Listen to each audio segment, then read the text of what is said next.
very cinematic. The cars, the music. Oh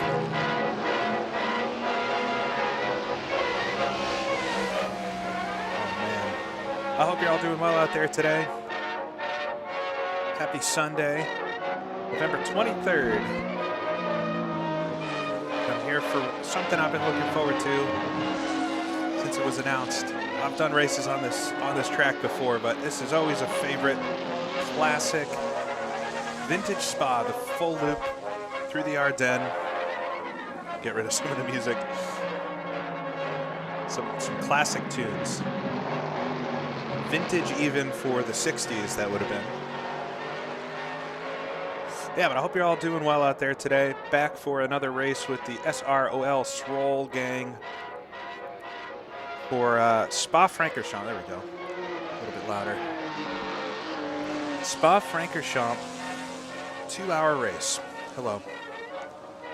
Yeah, we're sitting at the top of Eau Rouge and Raidillon here, watching some of the cars go by. There are supposed to be, if everybody makes it, but there's always one or two, but there are 52 folks that are signed up to race this today. And so we'll have to see how it all goes. We will luckily, I'll talk a bit about the starting procedure and stuff, but we will luckily be avoiding this death trap for the first lap. But I think, oh, come on, little Jag, hold on to her. Oh, noses it into the barriers and keeps on going.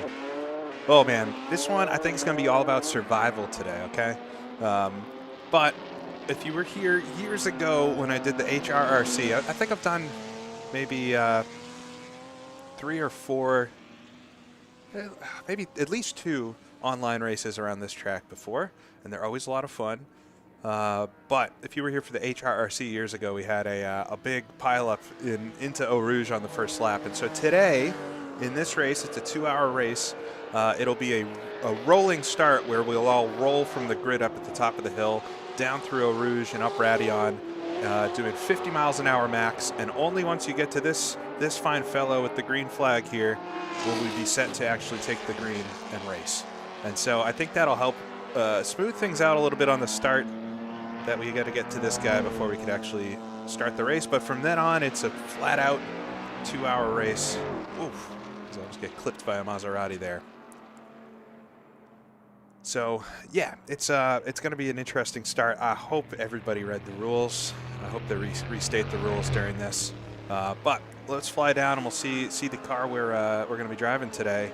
And that's really the other half of the story. Not only do we have the crazy Spa-Francorchamps circuit to contend with, but we've also and the 50 other cars on the track. But we're also going to be driving one of the most fearsome cars, I think, in this set. In my personal opinion, here she is, number 52, the Maserati 151.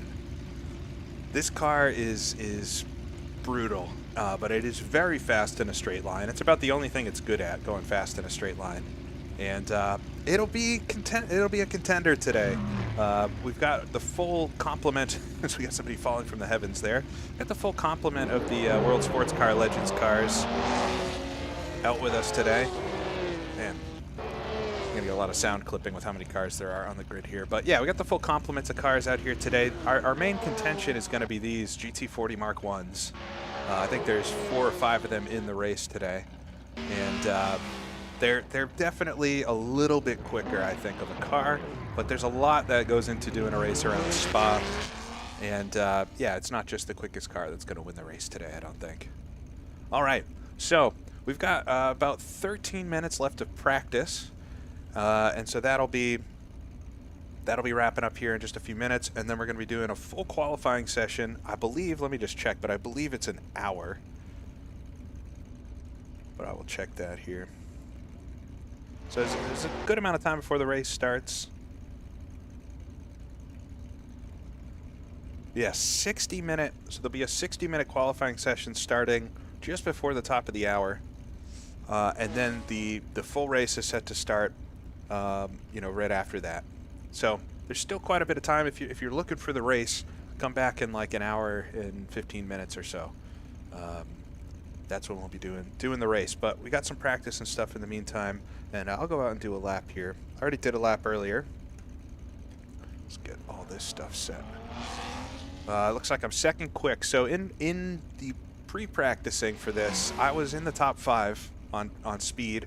I don't think I've really done a good lap yet though, but Kasperi, if you can see at the very top, is definitely the quickest in the Ford GT40 Mark 1.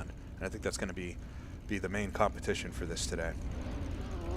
But all right, let me get, I think we'll go out with a few liters. Been working out all the different fuel strategies and things. Hopefully got a competitive strategy today. Yes, but welcome into the shoe. It's very much a very odd looking car from on board, I think. It's very wedge shaped.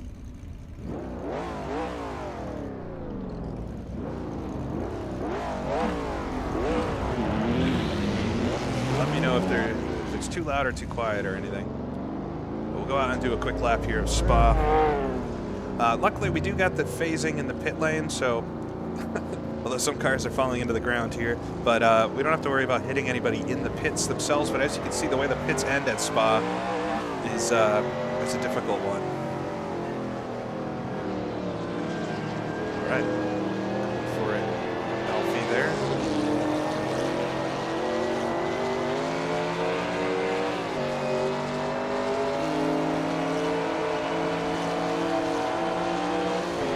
Not sure why he wanted to pass me so bad, because got a little bit more under the hood.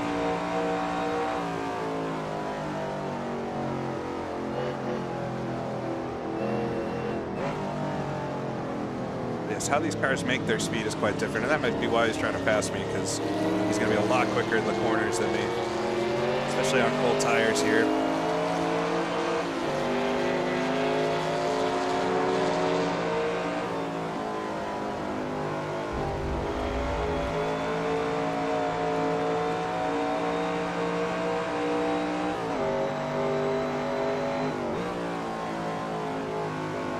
Vernonville here has got to be, in my opinion, this is the trickiest spot on the track. Just figuring out the right line to get through here.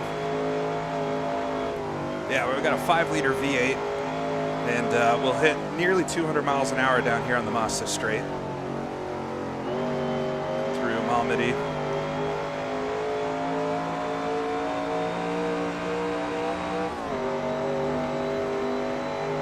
All right, this is where we get the real speed.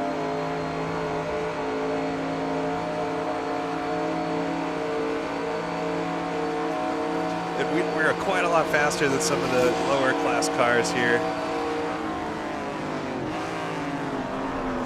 Oh my God, I've already punted somebody. We are so slow going into the Mazda kink there. Oh my God. Come on. That doesn't bode well. I mean, I think that was my fault. We unfortunately can't watch that. Wow. Well, thankfully that was practice.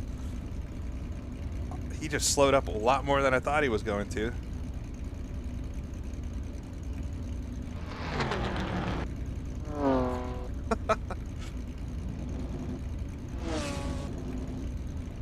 Yeah, that was insane.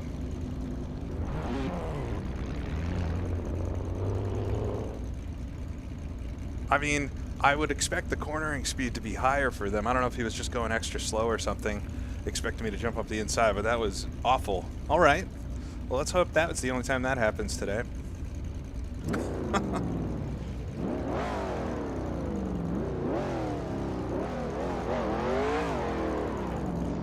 I mean, I just ran straight into the back of him because I was like fully on the brakes. Nah, there's no replays, unfortunately. Got one car with its lights on.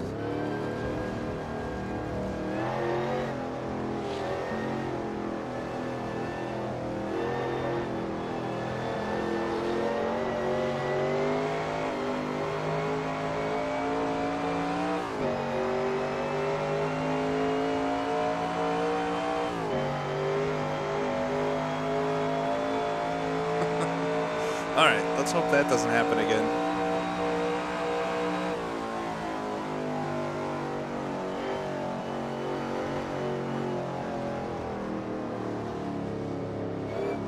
Yeah, so, okay, driving this car, is a real workout, because the diff and getting on the throttle, the power side of the diff is how you turn it. You really can't turn this car without using the throttle.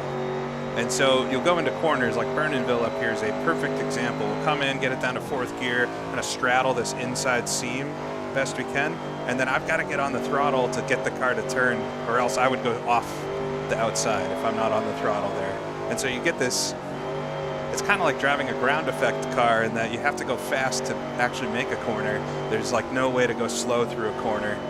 And so you can get into some bad scenarios if you take an alternate line or aren't able to get your foot on the throttle like you'd want to. All right, let's try to get through the Mazda kink this time.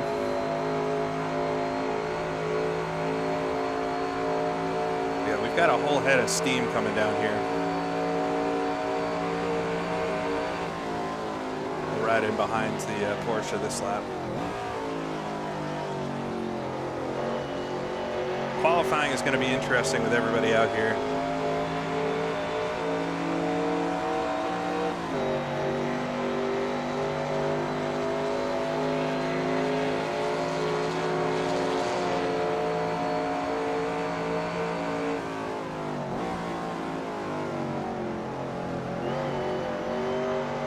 This is my favorite corner on the track, Stavolo.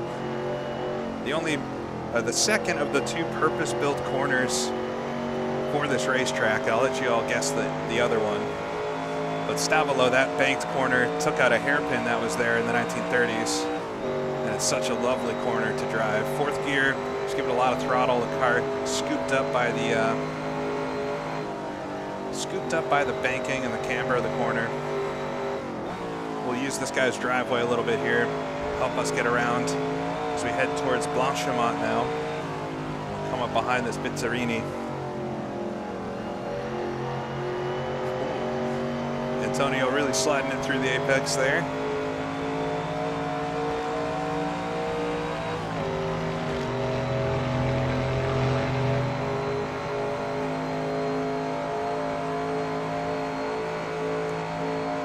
Thank you, Ascari.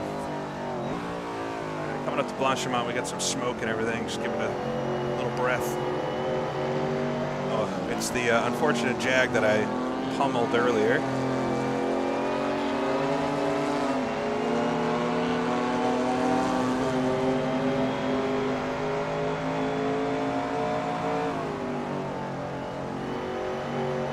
All right, I'll call it to Les Source.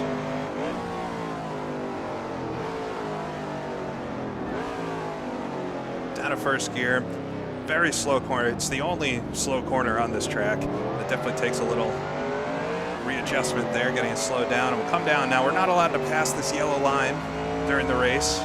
That's the pit lane, so we got to stay to the left of the yellow line. It's made very clear. And we'll come into the other purpose-built corner for this race, or for this track, Radion up the hill. The rest of it is public roads.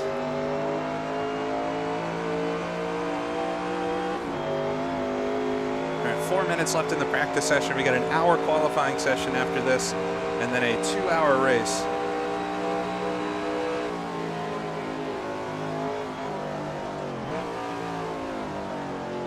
Third gear for Lacombe here. It's a deceptively fast corner, but it's easy to outdo it and pop it out the up end.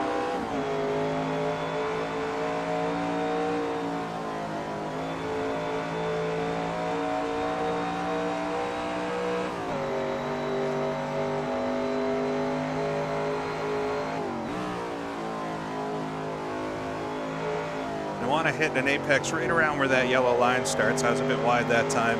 That gets you accelerating. You fade out to that house and then scoop it back into Malmedy here. It's a really cool corner once you get it, but it's a tricky one.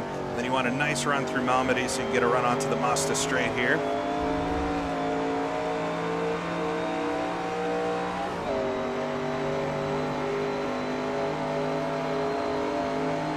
I just call it Eau Rouge and Radion because they're kind of one and the same.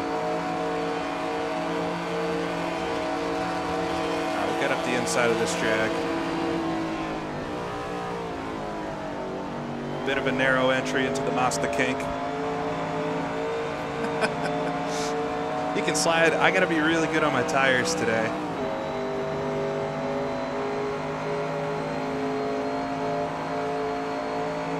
Yeah, you just kind of let the car do what it wants to do. No sense in fighting it. The bumps and everything, it'll find its way there eventually.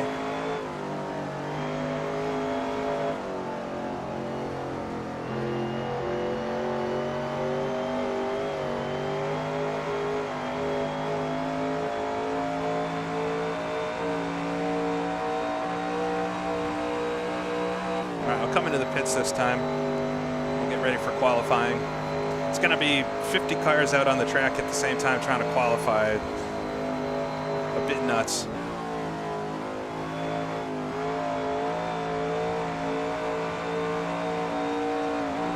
Ooh, hit some big bump there.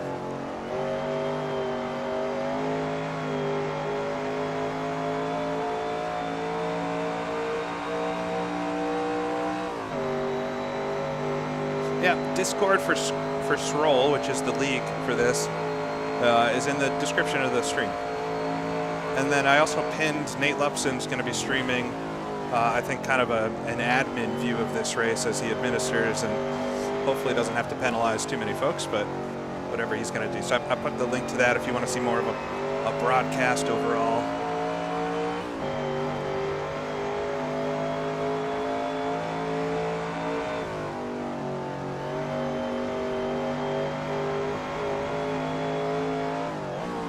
Track feels very fast right now. I think we're gonna have some pretty quick qualifying times. Come into La Source. I don't really want to get the apex there. It's an easy thing to say as I miss it, but we carry a little bit more speed. The car is geared so high that stall it into the box. All right, not bad. Not a good start with the Mazda kink there, but outside of that, it's been all right. Well, I hope everybody's doing all right. I'm really looking forward to this today, and I hope it ends up being a fun race.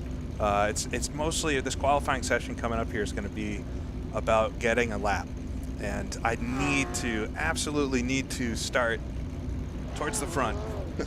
It's, man, there's so many folks that I need to I need to at least start in the top 10. So goal initially is going to be to try to just get a good banker lap, get in front of the 45, 50 other folks, and then see if maybe I can put something together to try to challenge Kasperi for the pole, but we'll see.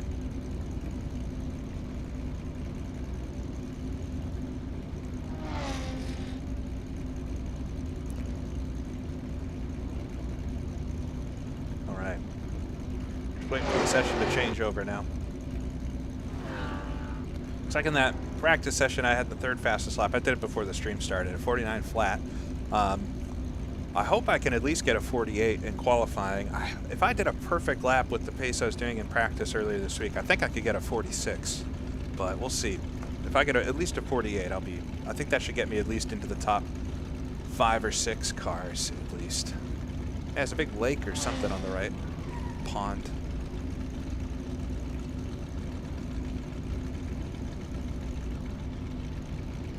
Yeah, I'm going to take quite a lot of fuel here and just do laps.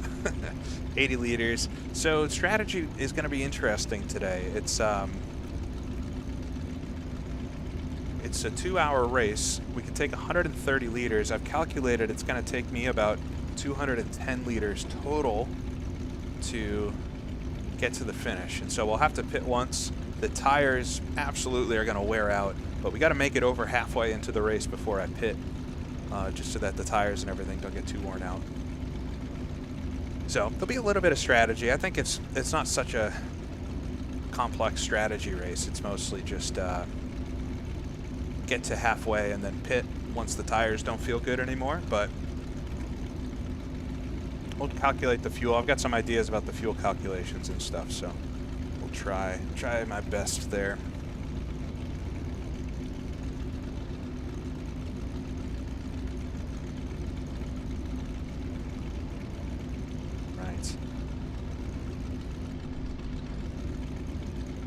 All right, just waiting for this qualifying to start. Get the gloves on.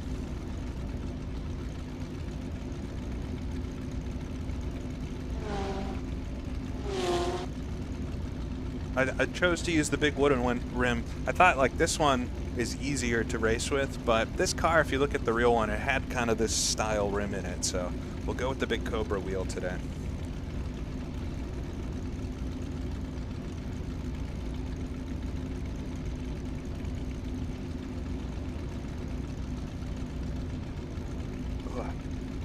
Alright, the goal is to just get a nice clean lap and see what I can do.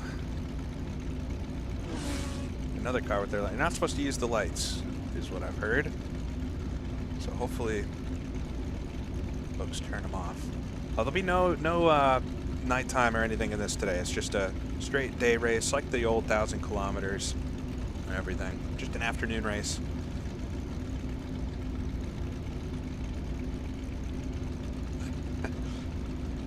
Oh, Mister, I hope you're not in the Jag in front of me here that I've already bowled over once.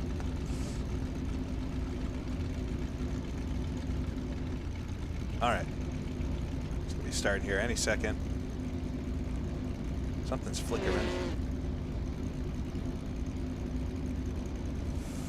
Yeah, hey everybody. Wow, there's a lot of people in here already. We got about an hour till the race starts. Gonna be doing some qualifying now. Trying to start, not last.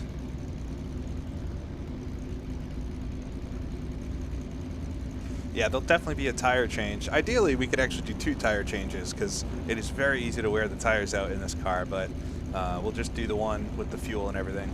Try to make it at least halfway. Yeah, there is track temp. It is 26 degrees Celsius. It says not too hot.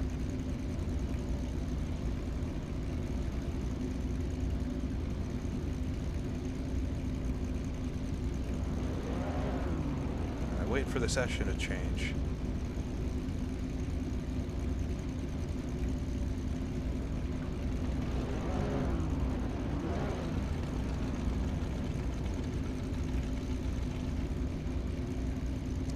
The race today is going to be 2 hours. It's 120 minutes. Now we're just waiting for the session to change over to qualifying, then we'll get out. Try to get a good lap or 2.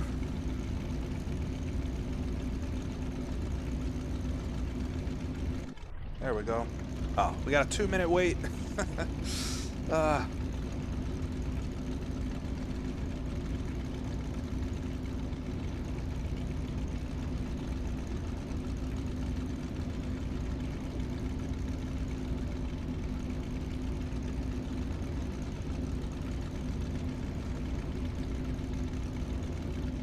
Thanks, Went Golfing. Yeah, it's going to be fun. I'm very much looking forward to this.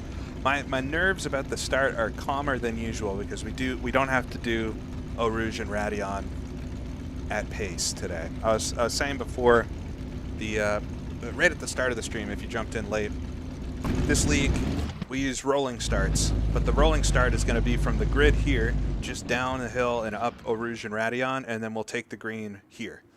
And so that's good. I think that's a great idea. I know everybody would love to do a legitimate start where we actually go for it right off the line, but based on other races I've done, it's probably for the best that we go at the top of the hill, and then we'll race the rest of the time.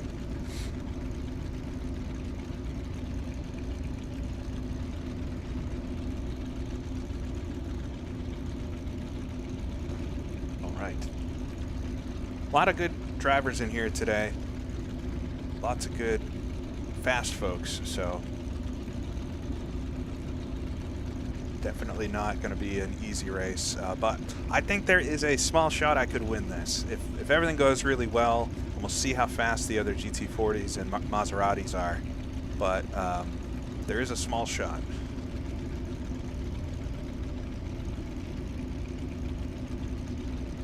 Yeah, that barrier keeps them nice and safe. All right, we're gonna get going here. All right, qualifying is green. Come on.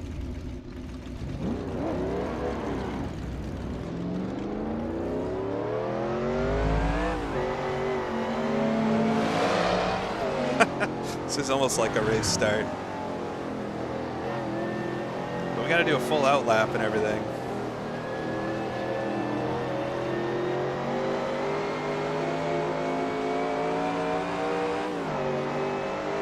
Is the volume and stuff good? Can you guys hear me all right? And also the car?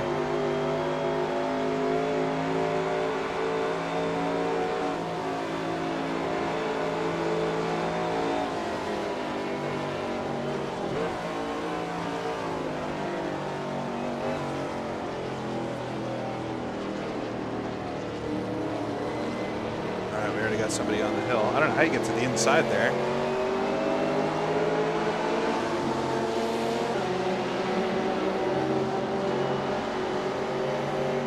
Got a little Dino in front.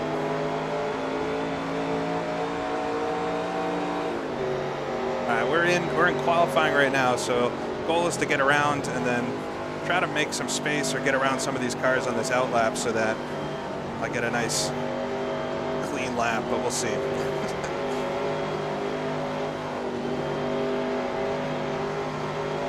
I got plenty of fuel in the car to do quite a few laps here, so. Car's running wide.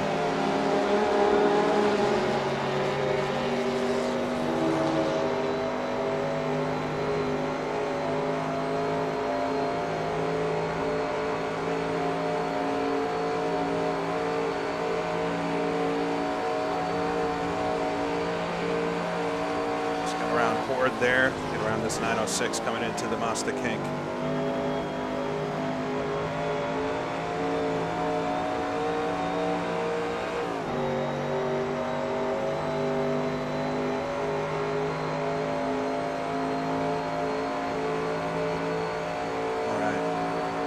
This corner always scares me a bit. It's just real easy to run wide there, and there is no space to run wide at all.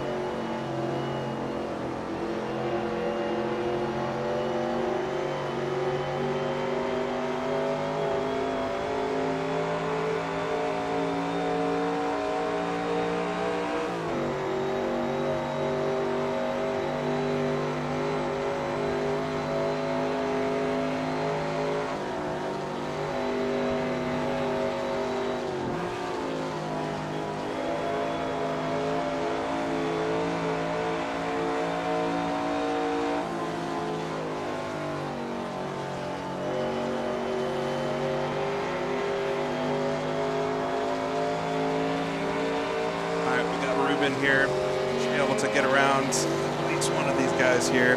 So come towards the end of the lap, the out lap. Jumped on the brakes there.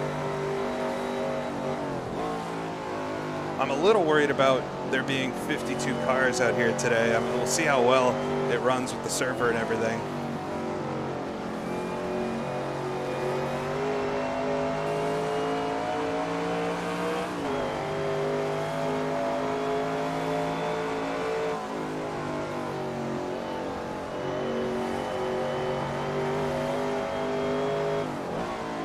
To the source. I got a few cars in front of me here. Lars, although Lars should be pretty quick in this car, so we'll see.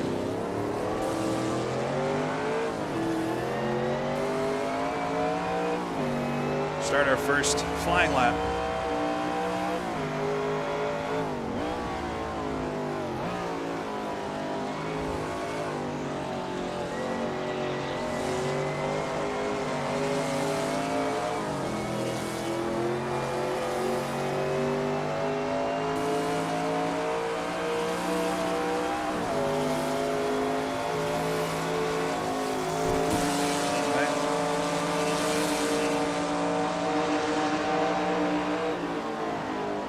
Got their lights on full blast there.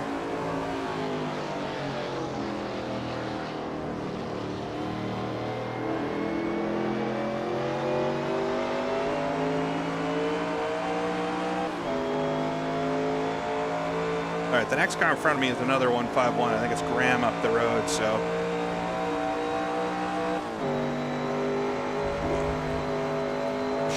This should be decent now, but we'll see if any other cars pop up.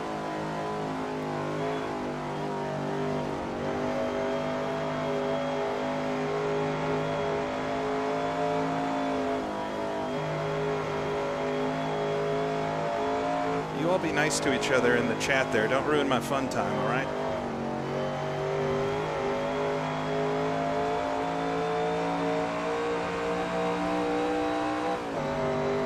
Yeah, this is the Spa Francorchamps from R-Factor 2 that that was made when that game was released, part of that 60s DLC. I made a video about it a long time ago, and this has popped up in basically every game that can be modded, but it's a nice one.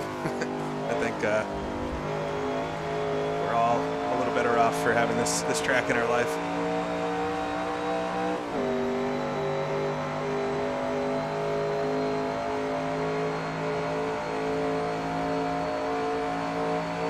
This lap's not going to be very good, but it should be a good banker at least. But I lost quite a bit of time in the first sector there.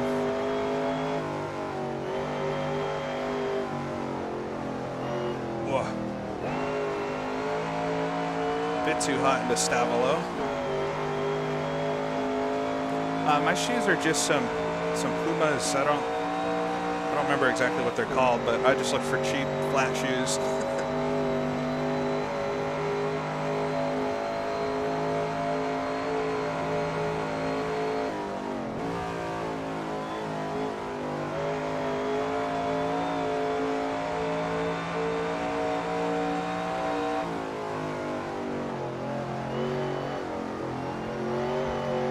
Graham's run a bit wide. I was way too hot into that right-hander there.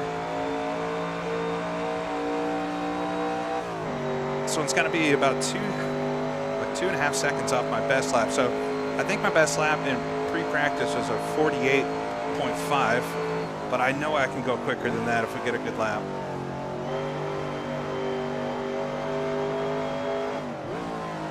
I think I lost quite a bit of time actually at the end of the lap, so if I'm even close to my relative, when we come through Blanchiment and everything, I can probably claw some of it back.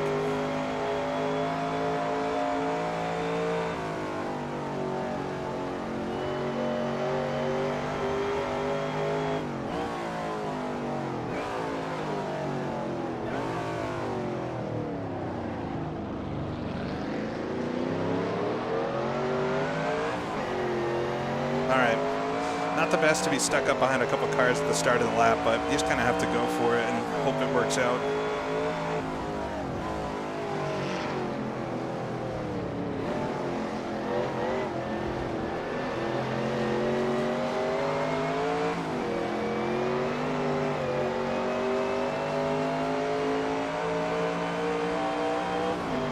Got a bit of warping. You can see Graham kind of inching back and forth a bit. It's just the connection.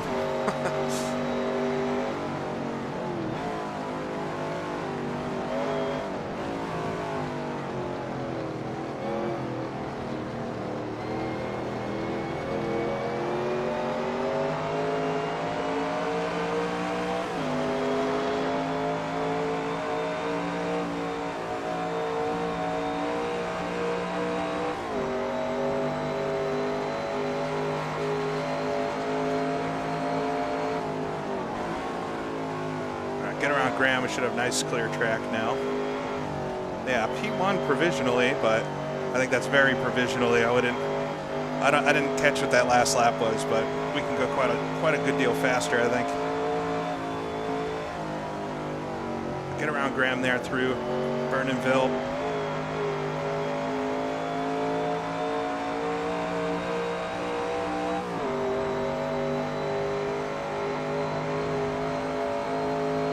Yeah, this car is not an easy one to drive, but it's so fun. I've been wanting to drive this car in a race online since this pack came out, and it's finally happening today, so I hope it's a good one. A little bit late on the turn in there for the Mazda Kink. It's all right.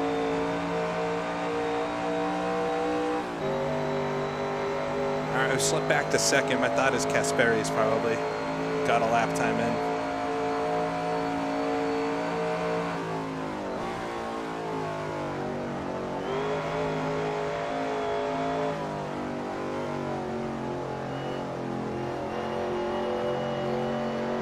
Do third for this. It's been like up in the air about third gear through Stavolo or not. That was actually, I held a lot of speed there, so let's see.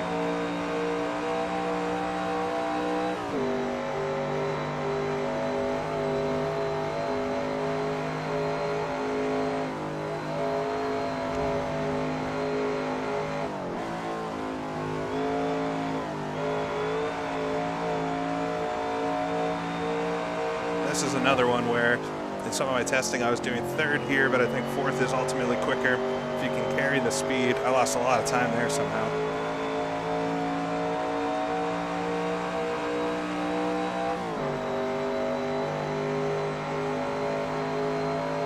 I find you can get away with quite a lot in the old stop below it because it really cambers up on the exit. You can really chuck it in and get away with a bit more than you think you could. This is a corner where you really have to slow it down to get through. It's very flat. It's even off camber a bit here through Blanchimont.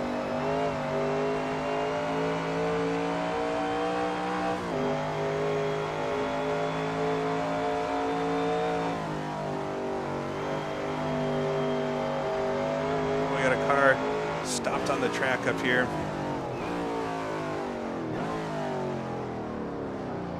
Yeah, I messed up my braking a little bit for the final corner.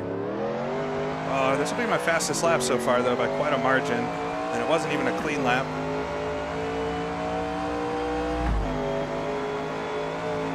.148.9. I broke into the 48s. I said I wanted to do that, so we'll take it. But I think the track's just going to get faster and faster here.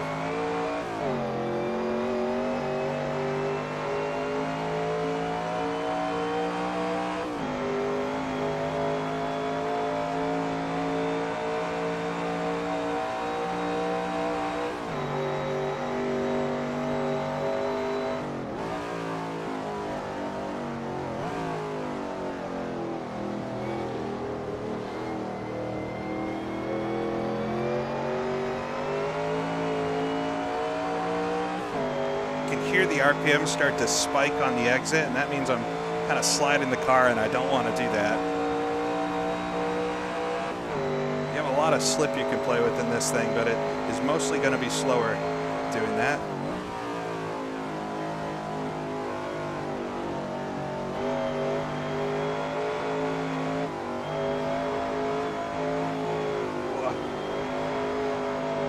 Yeah, slid it through Burnhamville. Not comfortable nor fast, so just a kiss of the dirt on the exit. We're all right.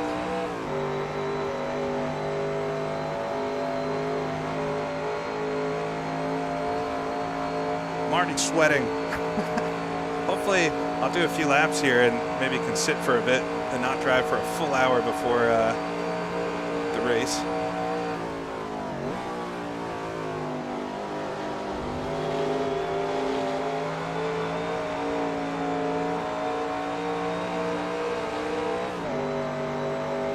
Teetering on my best lap here.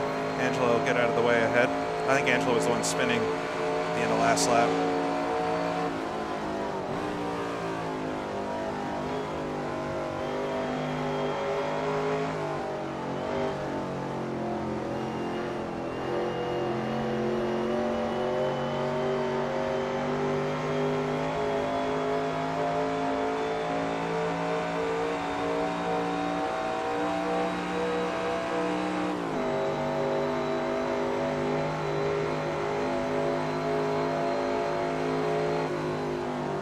Thank you. I was watching, Martin, I was watching a little bit of your race yesterday with the 67s. I was busy yesterday, and Nico had reached out to me originally about doing that. It would have been fun, but because I love Riverside, but it looked like it was fun.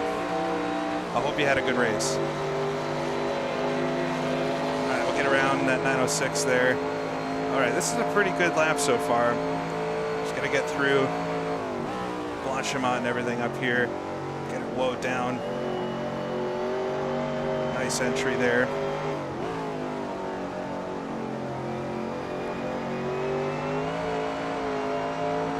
Yeah, right teetering on my best lap.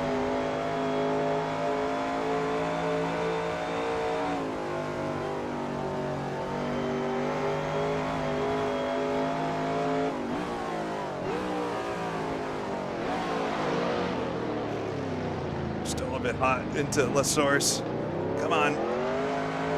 All right, this is gonna be a fair deal better though than my pre-practicing laps.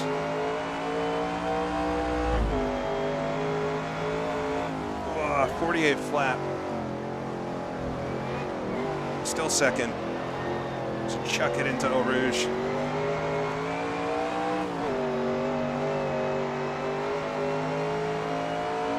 All right, so still second, even though I'm down to a 48 flat.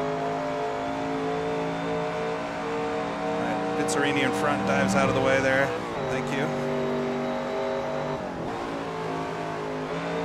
All right, we've got a good banker now, so now it's all about just seeing if I can get something faster.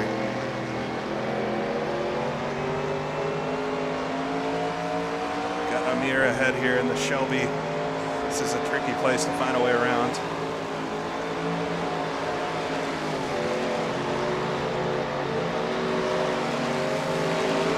They stay on the right.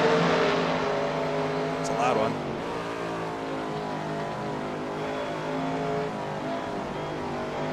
Try not to slide very much this time through here.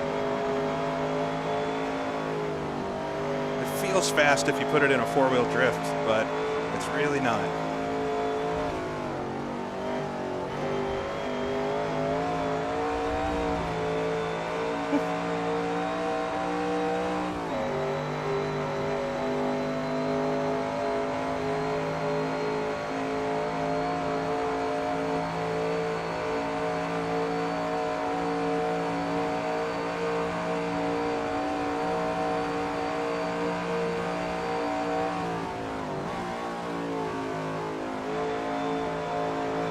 Better through Mazda that time.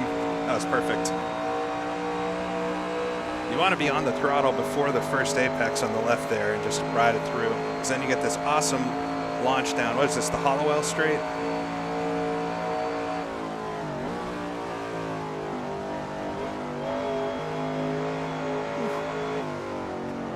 Playing chicken with the wall, playing chicken with that wall too. God. Lost a lot of time through Stavolo there. I'm lucky to have my car still after that. Yeah, we still got quite a ways to go. I'm going to probably just run a few more laps here before the tires start giving up on me, and then park it for a few minutes and see what the situation is. I don't want to tire myself out before the race.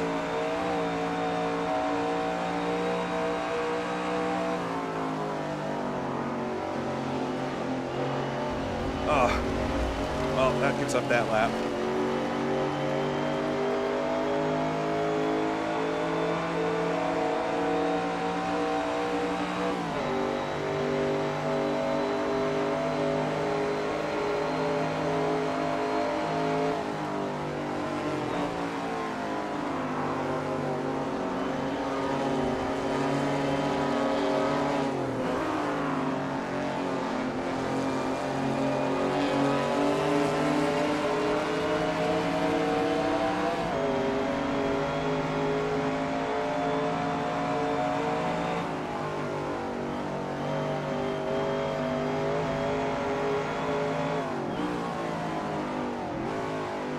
Rear tires are already pretty worn.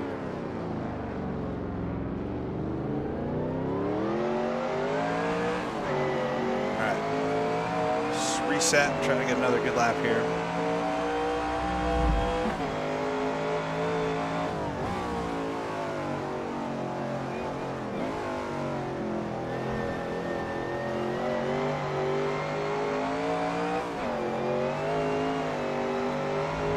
Sideways up the hill there.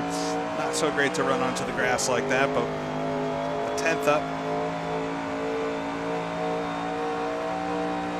And Varis in front of me. I think it's another Pizzarini up the road with the Isogrifo.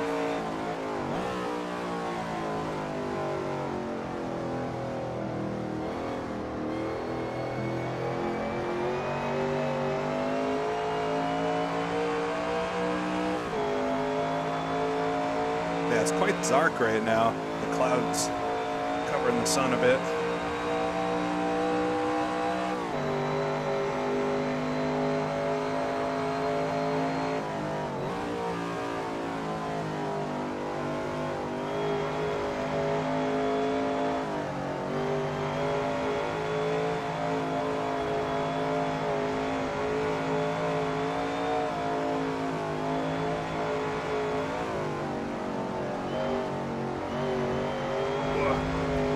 running wide a little bit there.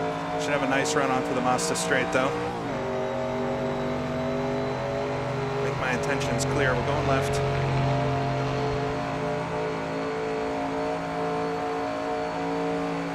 I've slipped back to third now. Alessandro has jumped ahead.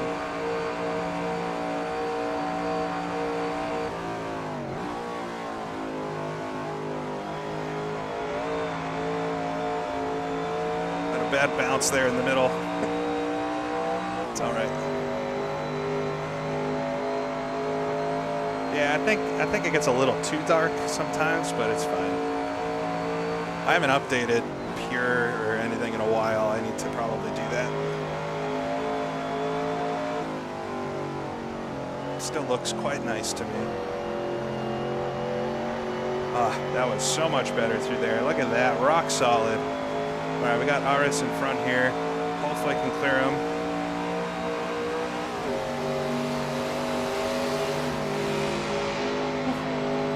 Even that kind of pass is a little sketchy.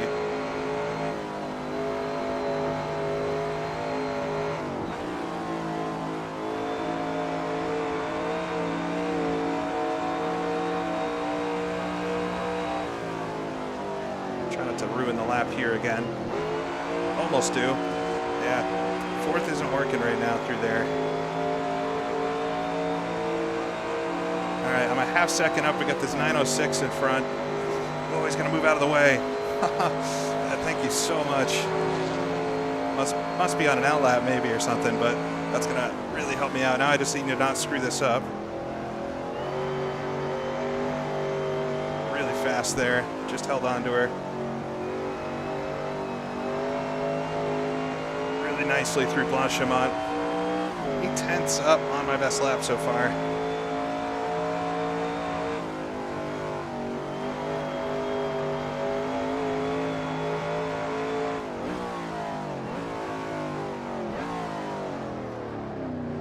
Lock him up coming into La Source. We don't need these tires for much longer. Wow, over a second up. Nice. This is gonna be a good lap. Across the line. 46.9. Oh, only second though. All right, I gotta take a break for a minute.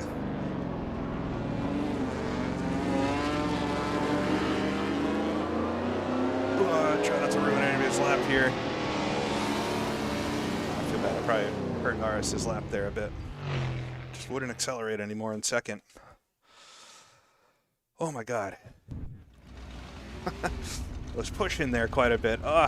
All right, you probably can't see this super well. Let me try to make this bigger for you. Here's the current leaderboard. Kasperi in the lead with a 3:45.4. My God.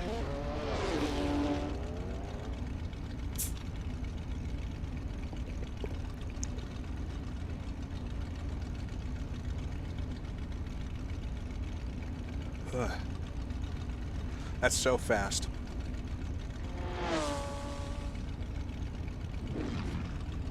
I mean, I know there's probably a lot more speed there. It's such a long lap. There's so many places that you can make up time around here.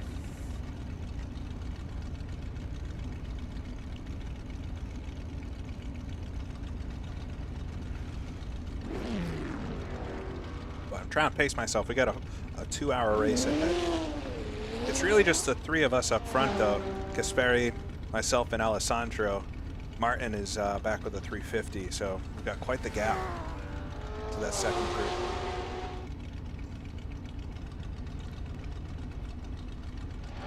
Yes, Salami is here.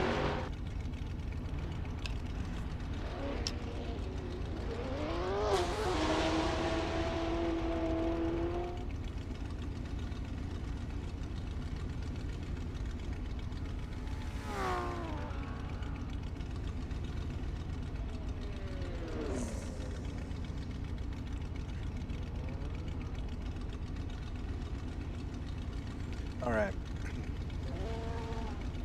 I think I can go make another run at it. I don't know how much more time I can really pull, but I'm just checking to make sure there hasn't been anything posted in the old chat here. Let's quick good.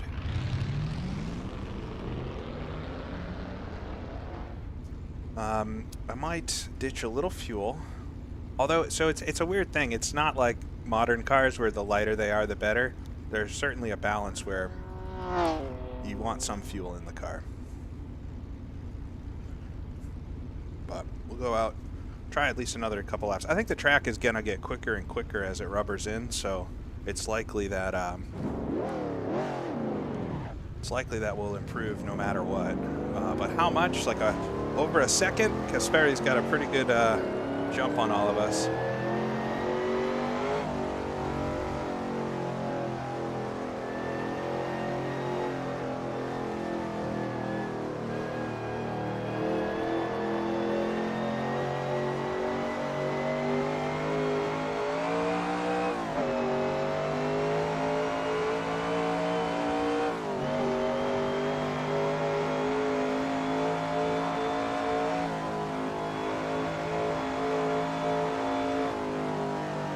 E2 though is not bad.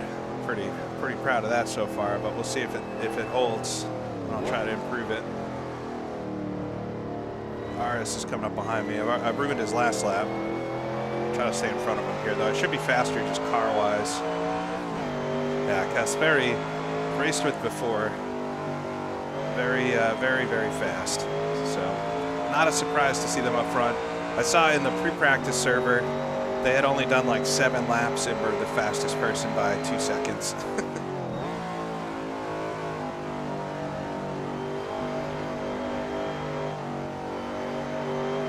On this out lap, we'll just try to get the tires up to temperature and then hit it hard on the next lap.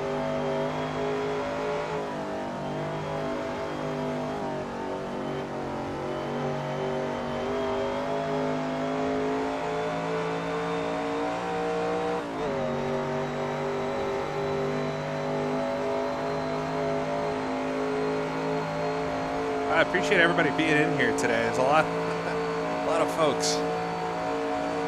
Should be a good race. I'm looking forward to this 2 hours. We got 30 minutes left to qualifying, and then we're going to start the 2-hour race. So I'm trying to get another lap in, but then not tire myself out here before we really begin.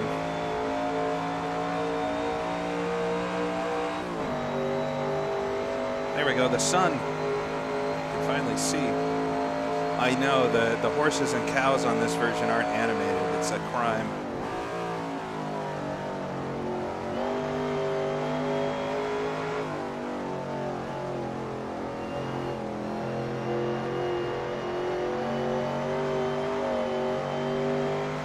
I really think this track, though, has a lot of the reason why I like vintage motorsports so much in it. You know, watching Grand Prix, the movie, and seeing them blasting through this, just kind of what looks like a normal road, but it's like a highway. It's fast, and it's so cool. And I think people like Spa these days for other reasons, but back in this time, it really was like an incredible natural road course. Doesn't get much better than this one, I think.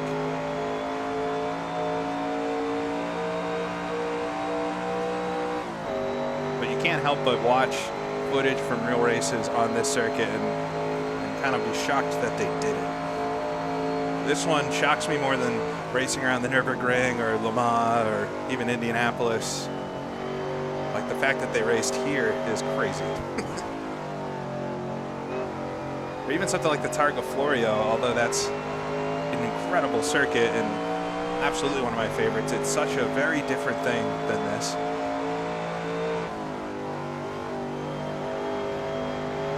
All right, we'll stop reminiscing here and come to the end. Try to set ourselves up well for a good flyer. Should have everything in peak operating range. Oh, we got a lot of traffic. It's the one thing you can't work out is whether or not you're gonna have traffic. But we'll just have to see if I get around them all right. We got a Ferrari up here. All right. Not a lot I could have done about that.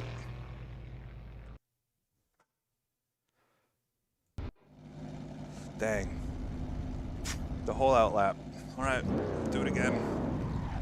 I should have went right, I guess, but it's harder than you would think to change direction with this car.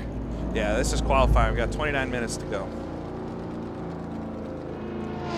All right. I think we're all dead after that.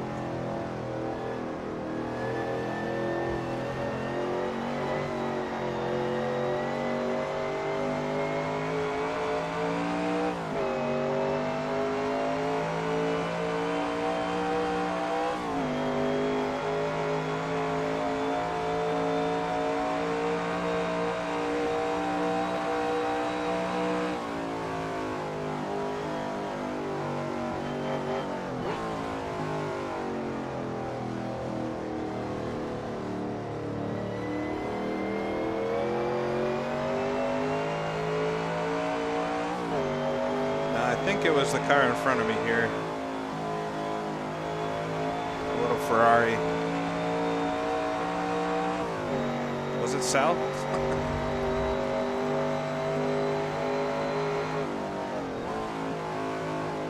I'm mostly disappointed that I did a whole out lap and then that happens.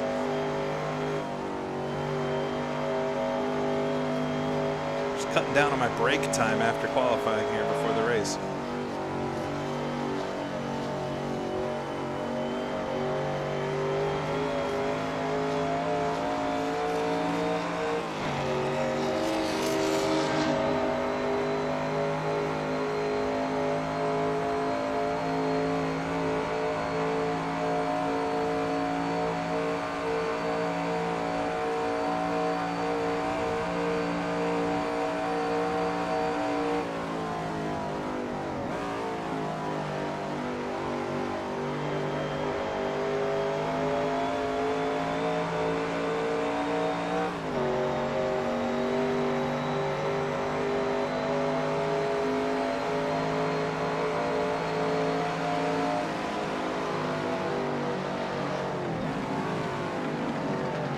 There were other fast road circuits like Reims is a good one. It doesn't get much faster than that. That was probably faster than this track, but it doesn't quite have the same, like it's the mix of the high speeds. Well, we got past Amir here. It's the mix of the high speeds and then some excellent corners along the way. I mean, everybody loves Eau Rouge and Radillon, but you also have Stavolo, you also have Francorchamps, you also have whatever this corner's called, which is one of my favorites on this track.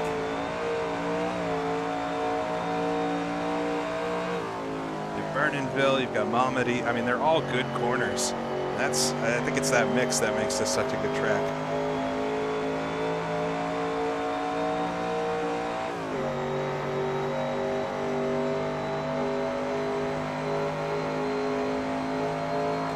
Avis, but Avis, it's a specific type of track, I guess. It's interesting, but it is what it is, really.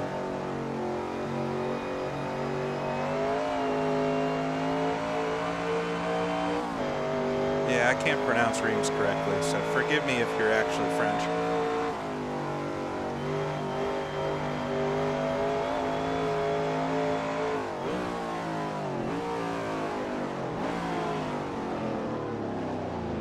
All right.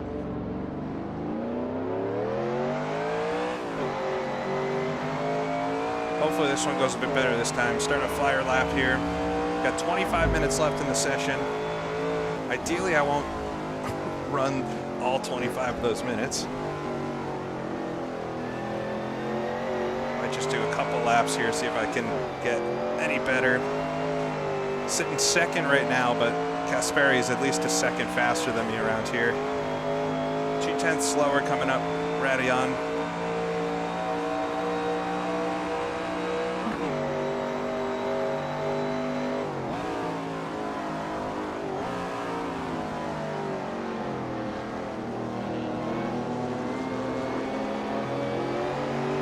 Catching the Jag here, we'll just have to see if it works out. Clawed back a little bit of my time.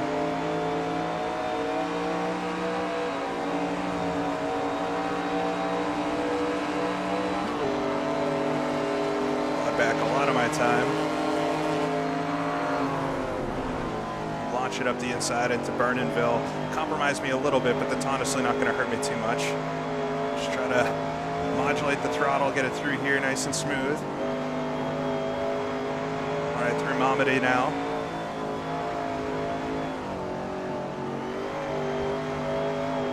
Here we go.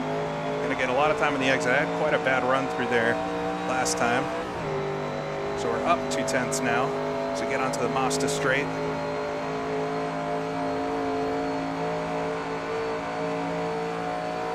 3/10. Try to get a nice run through the Mazda kink here.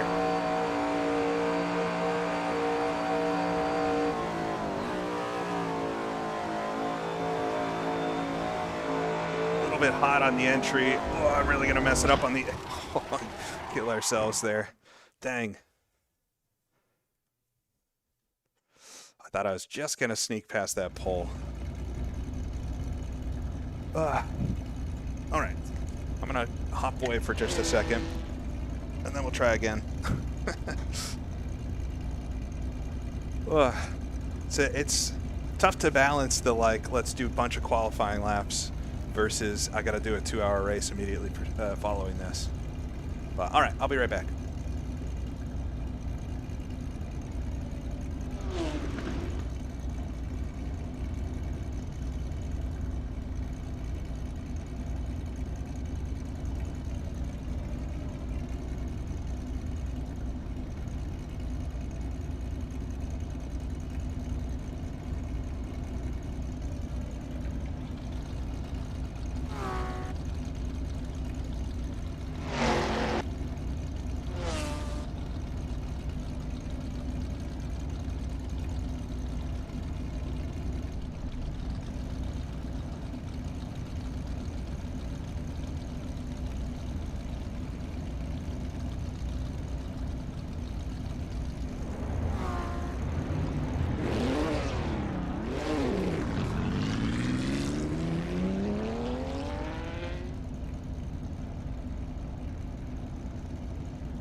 We've lost the sweater.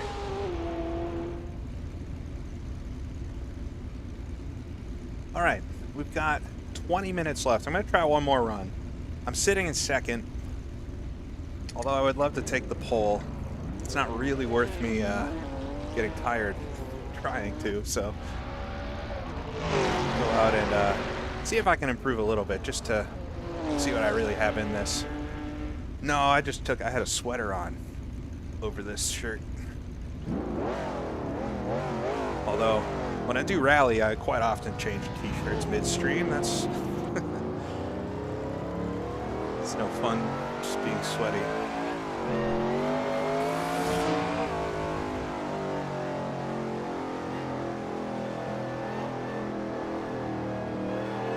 Yeah, we lost the weight from the sweater, that's it.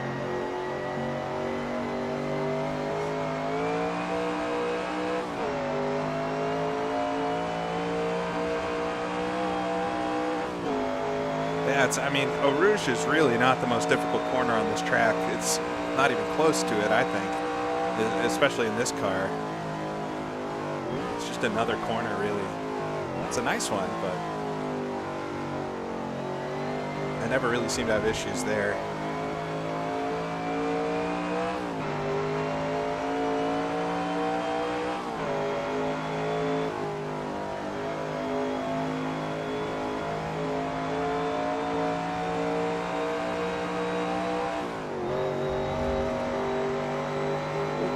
Dust off the left there. I did not get it pitched in correctly. There we go. We got a car coming up behind me. Well, I'll try to get out of the way. It's Lawrence.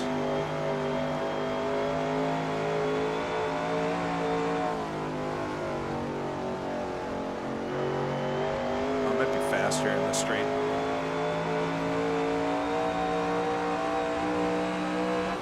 I mean, for sure, Eau Rouge is terrifying, but I feel like Masta, Vernonville, Stavelot, Blanchimont, they're, if not the same level of terrifying, maybe even more, some of them.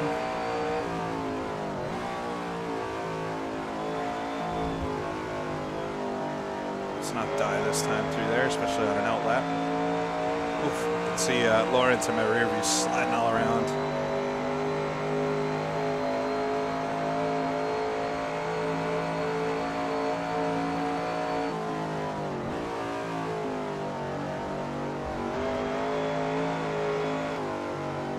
Probably a lot of time I can make up through here. Although I felt pretty good the time my best lap through here. But I think on the entry there I'm coasting maybe a bit too much. If you're just jumping in, we got 16 minutes left in qualifying. I'm sitting P2 right now. I'm just gonna try a lap or two, see if I can get one higher. And then we'll get ready for the race. 2-hour race coming up, which is going to be, it's going to be a tricky one. This car, I think I read that this car was one of the first to break 300 kilometers per hour down the Mulsanne. It's a fast little car. I've got the Le Mans gear stack in it, which was a difficult choice. The other gear stack would have topped out on the Mazda straight, but I liked where this one put the corners more with the gears. I'm not really. I think I'm only getting a couple miles an hour more on the straight, which ultimately doesn't matter that much. But I just like where the gears are in the corners a bit more with this one.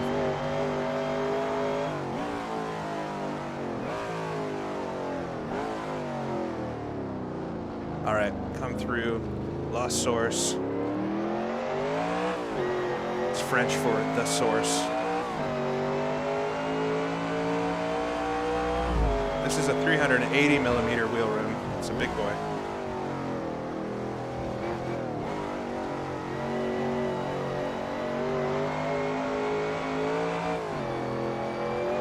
Just trying not to wheel spin it up the hill there. I really was not good through Eau Rouge. That was better than it was. 2/10 down though.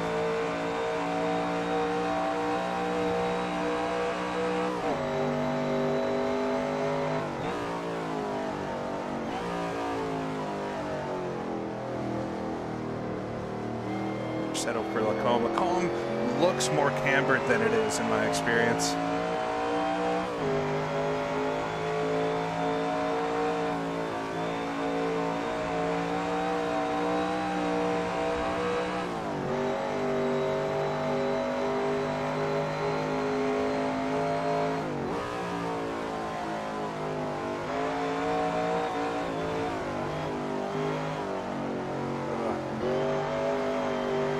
Great run through Burnhamville that time.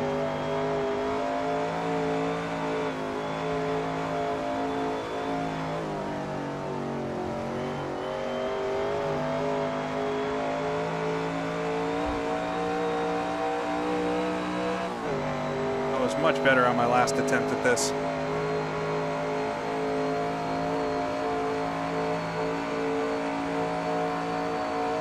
Yeah, this wheel's a replica of an AC Cobra wheel. It's a cool one. It doesn't exactly make it easier. I think it actually makes it a little harder to use this wheel. Oh, God.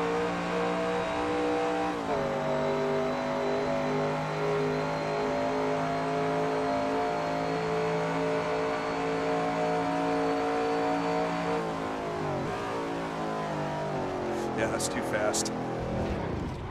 I was like, I'll try pushing it a bit deeper. And that's what happens. Yeah, it's real wood.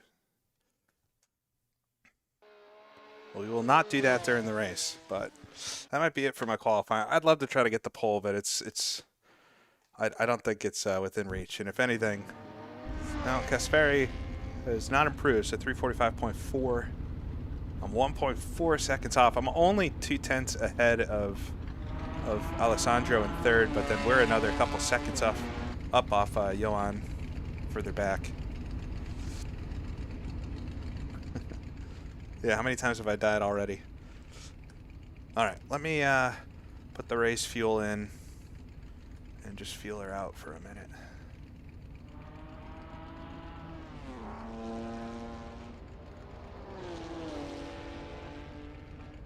All right, so strategy-wise, hold on, we got some. I'm just getting pinged about other stuff here. Strategy-wise, so this car can fit 130 liters of fuel in it, which is a lot of fuel.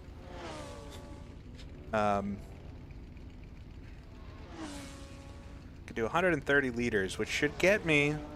It says 19.6. I think that's also because I was in like qualifying mode and pushing quite a lot. So I think I can do 20 laps on that, which I believe this race is going to be 32 laps. So that'll give me 12 laps after that. Maybe 11. But I'm calculating I'll need about 210 liters of fuel for the whole race. Why don't I show you guys? I can show you my little spreadsheet and how I do this.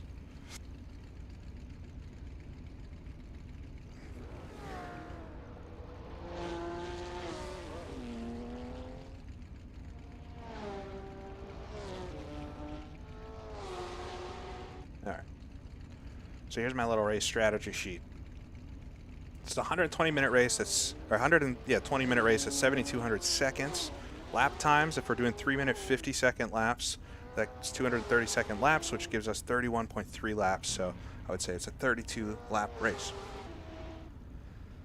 If I start on 130 liters of fuel, I think I can go 20 laps on that. It's what I tested. I did it this morning,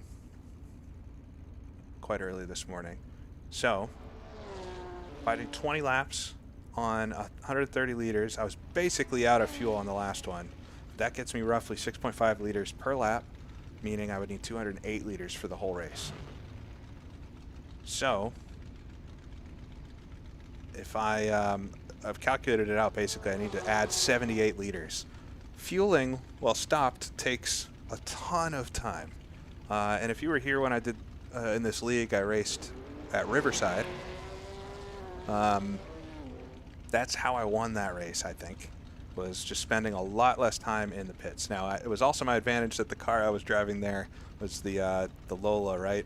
It just had more fuel on board, so I had to put less in, or it didn't burn as much fuel as the Ferrari that Jimmy was racing, or whatever it was. But one of the ways I won that race was just spending a lot less time filling. So I want to start with as much fuel as possible so that we do not have to put much fuel in it while it's stopped.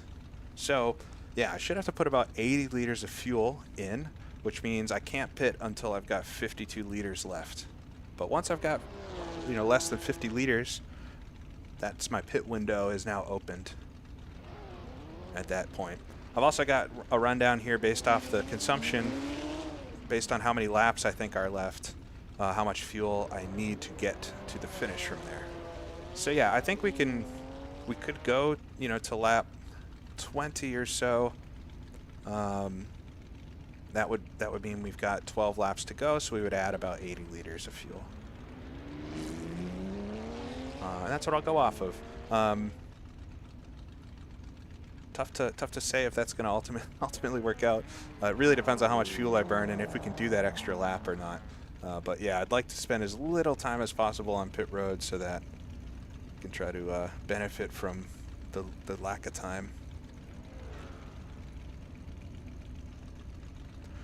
Another way I could check the fuel too is if I think I'm using 210 liters for the whole race, when we get to halfway on time, I think I'll probably run until the first hour of the race without pitting.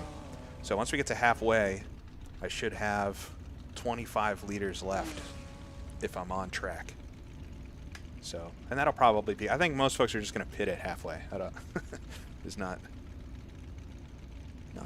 too much more to it than that. But yeah, we'll add 80 liters and then I can adjust that on the fly. We got plenty of straights that we can tweak things.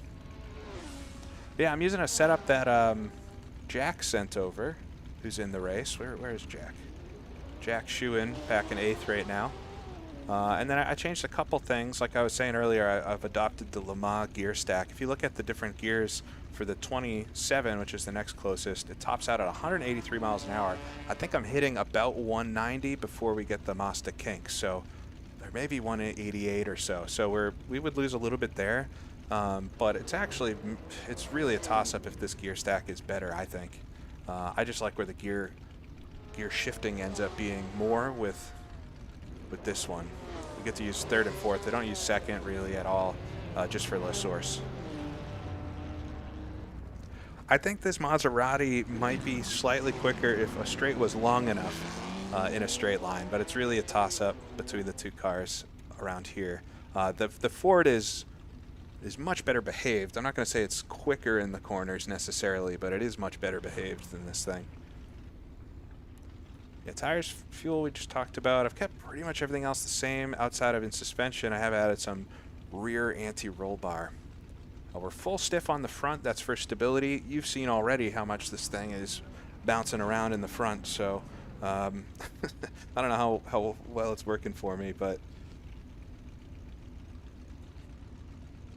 we've got full stiff anti-roll bars on the front, and then the rear I've added a couple clicks just to help it turn.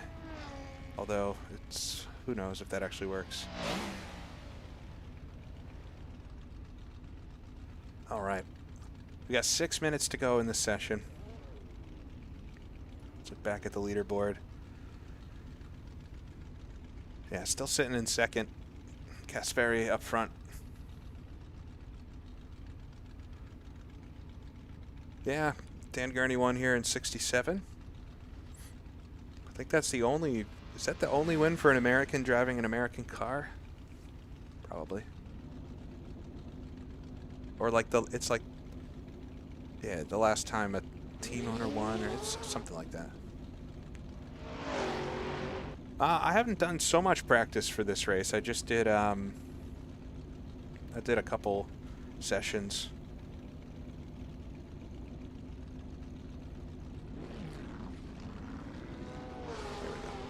Did a couple sessions, like one 2 days ago, and then some this morning. I've done a lot of racing around this track, though, so it's more just, oh, we don't need that. More just making sure I'm comfortable with this car and how it drives than learning the track. I still remember from HRRC all the different braking zones and all that.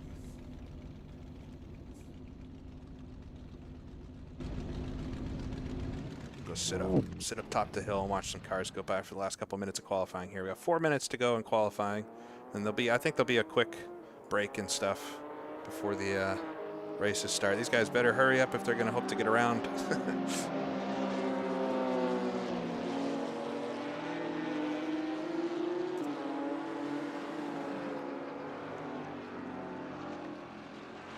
Yeah, the wheel rim itself is not that expensive. I don't know if I would use it in a real car. I mean, I suppose it's made out of metal and wood, but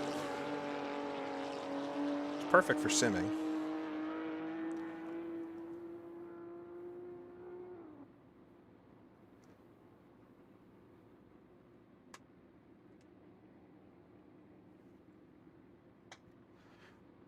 Oh, should be good though. The start, I was talking about it right at the start of the stream here, but um, we're not going to be doing a standing start. It's a rolling start, but the start will be at the top of the hill. So we'll just roll through Eau Rouge and Radillon and then get the green.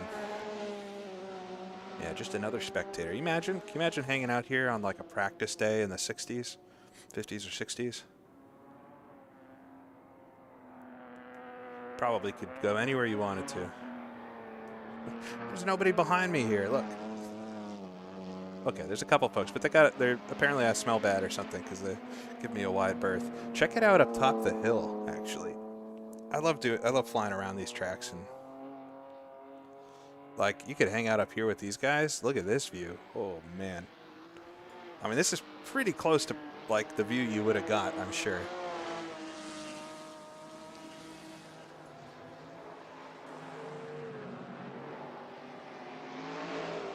Graham and the other Maserati.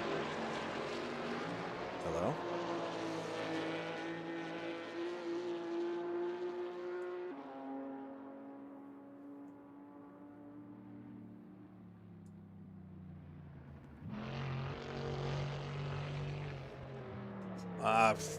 I mean, I don't know what the penalty would be if you overtake before the start, but I assume you wouldn't be invited back for another race, so.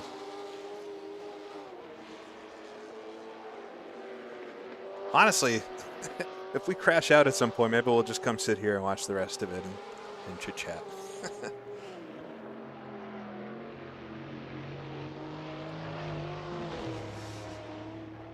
If I only had to drive one sim, that's too hard to answer. I'm happy that's not true. The best part about sim racing is how many different sims there are.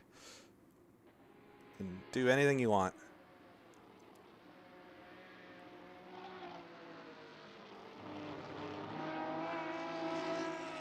Yeah, Darren, the tires on this, I mean, that's gonna be, like once we get to 50 liters or less and we can pit, I'm gonna gauge it 100% on how the tires are feeling.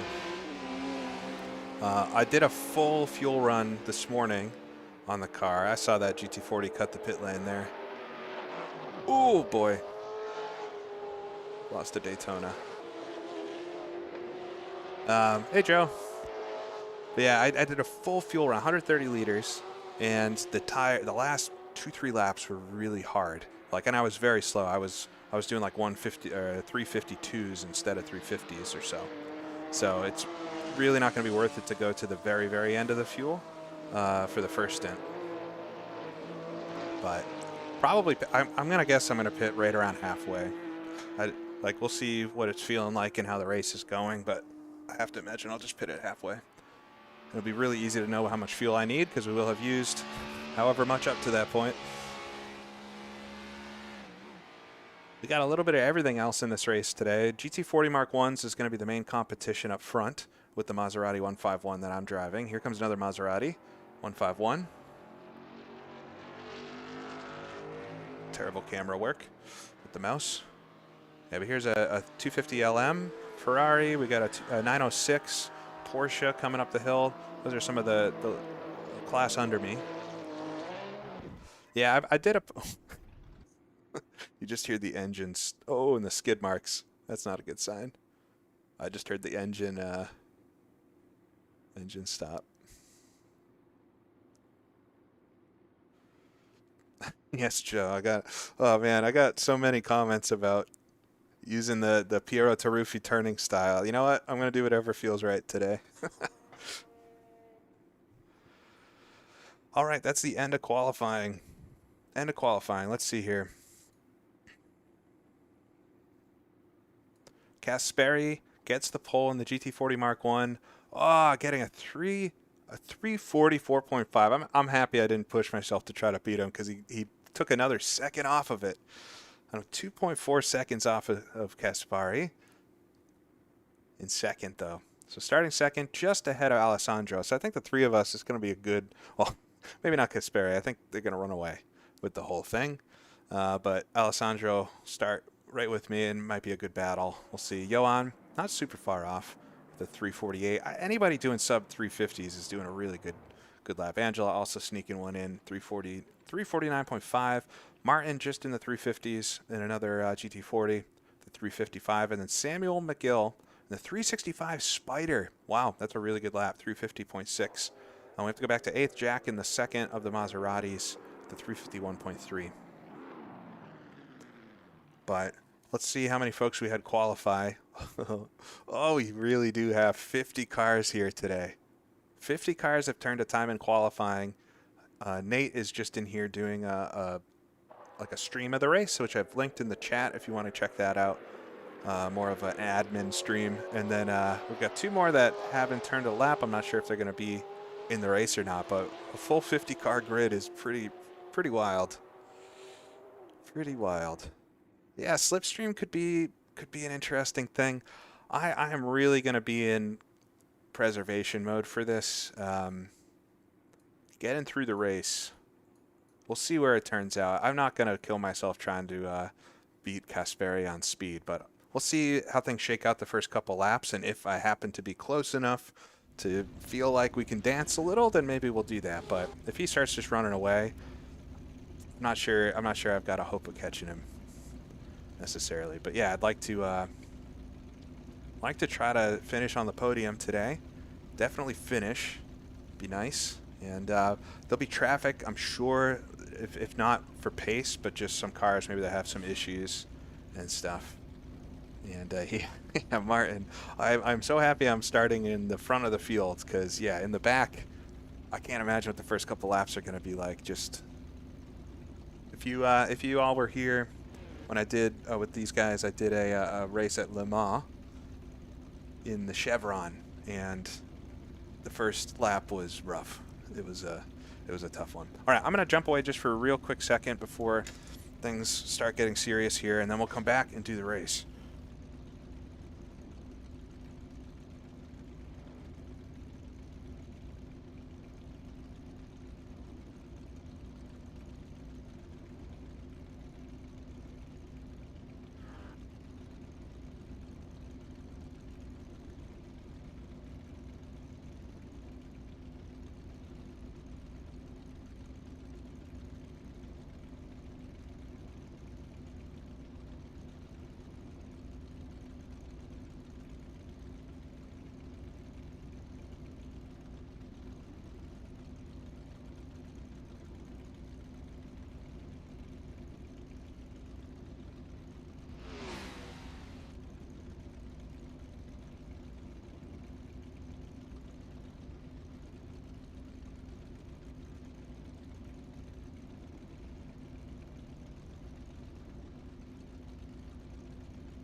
All right. So it's just waiting for the qualifying session to finish, and then I think there's going to be a quick session turnover, and then we'll get started. I got a little snack.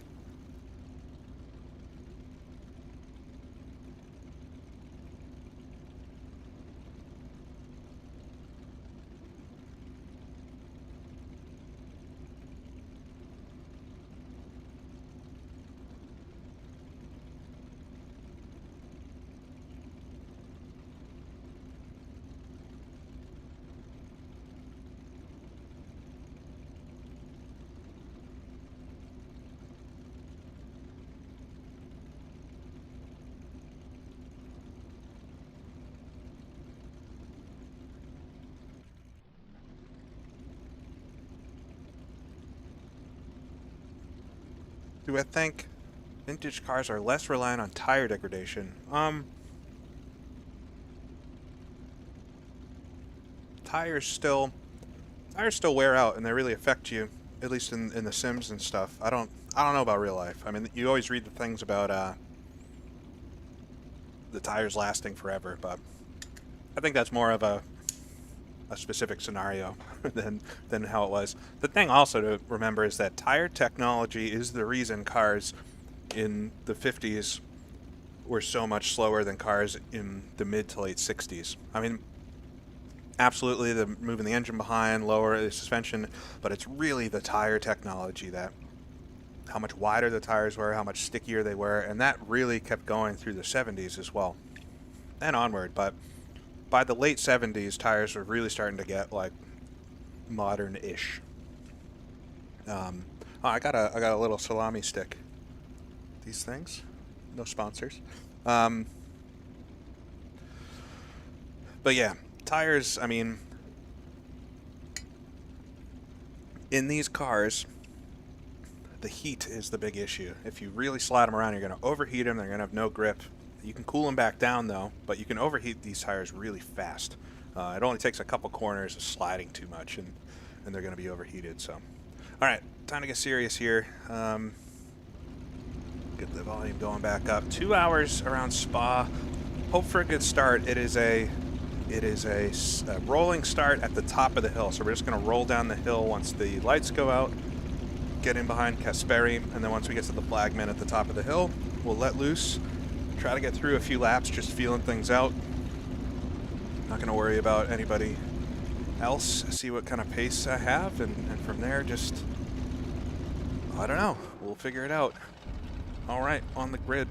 Just make sure my setup's good still. Yep. 130 liters of fuel. I thought about just hitting the exit race button instead of the join. That would have been bad. Well, all right, I appreciate everybody joining me today. Wow, there's a lot of folks in here, and hopefully be a good race. These races are often very fun, and it's all about just getting off to a clean start. We've got Kasperi here on my left, who I think is going to be really fast, but there's a race to be had, so we'll see how far everything goes. My position is just clicking up. We just got to remember, once the lights go out, we don't really go, we just kind of wait and fall in behind Kasperi, and when we get to the flagman at the top of the hill, that's when I'll hit it. But we got full fuel. I think we're set for our 80 liters. We'll monitor that. When I get to halfway, we should only have about 25 liters left. When we get to quarter distance, we should have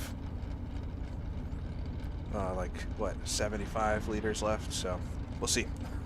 See how it all works out. Should be burning about 6.5 liters a lap at race pace. And hopefully do 20 laps. Whoa.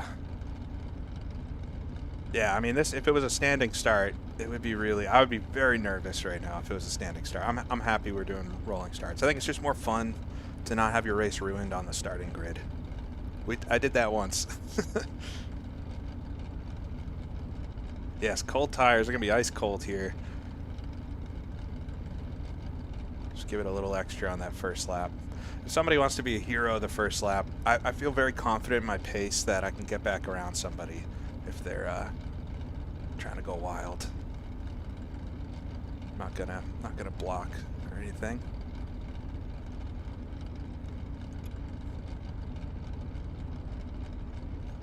Yeah, I don't know why I'm in last, but it'll be fine once we get going.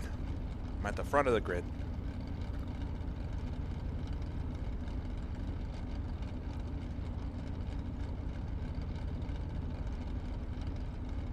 Yeah, well, all of you enjoy it. Oh no, Alessandro dropped.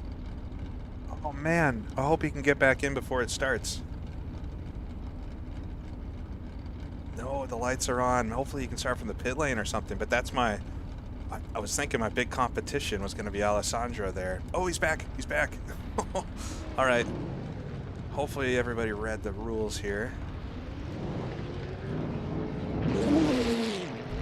All right, we'll fall in behind Kasperi here. I think he's supposed to be going 50 miles an hour. This is quite a lot slower than 50 miles an hour. Maybe it's 30 miles an hour. All right, seems like we're good.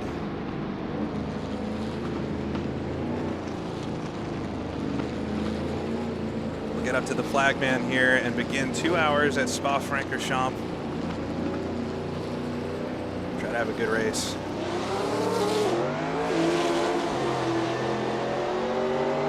Started a little early, I feel like, but it's fine.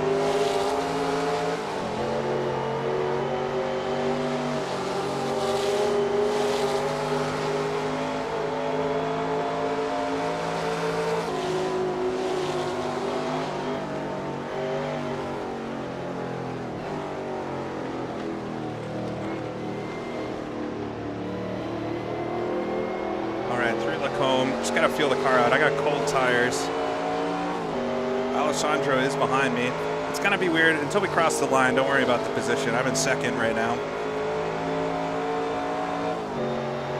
Wow, he is on it already. It's gonna feel, I think this is gonna be a scenario where he just kind of runs away, but.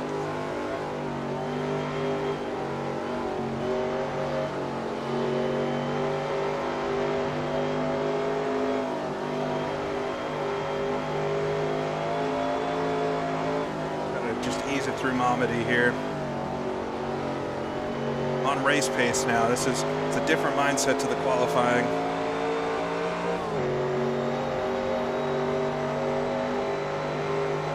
We'll see the straight line speed here for the first time. The Maserati versus the GT40. I think we might be a little bit better.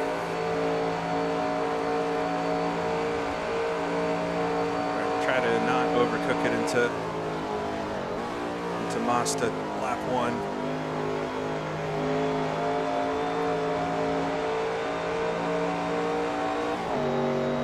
Alessandro gained on me quite a lot there. Just looking to the inside.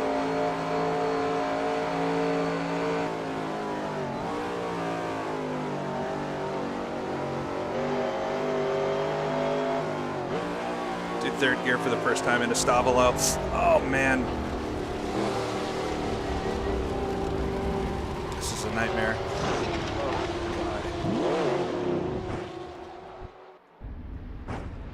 Oh God, this is a nightmare.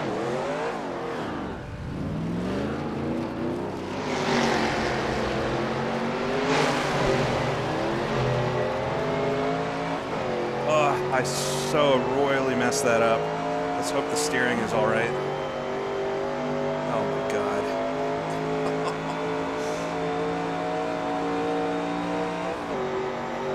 Just, oh my God, absolutely awful. All right.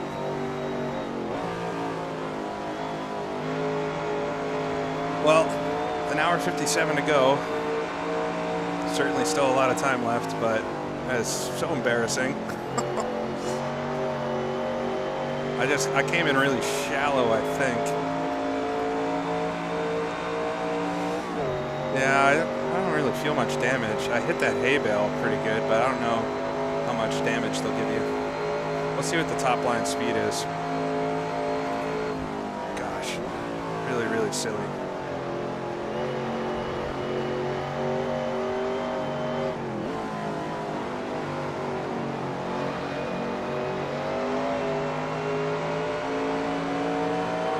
I think the car feels all right, I think, so it's more of just losing a ton of time and my ego.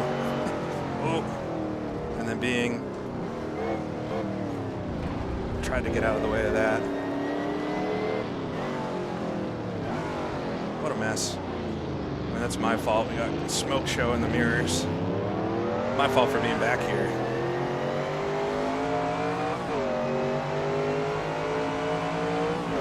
Yeah, I don't know if the hay bales are soft.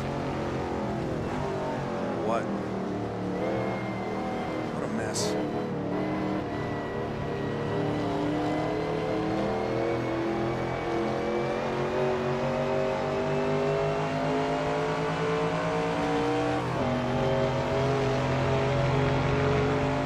right, we'll get around Samuel there.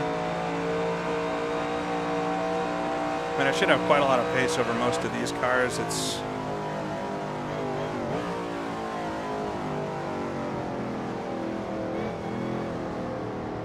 a faster car, so.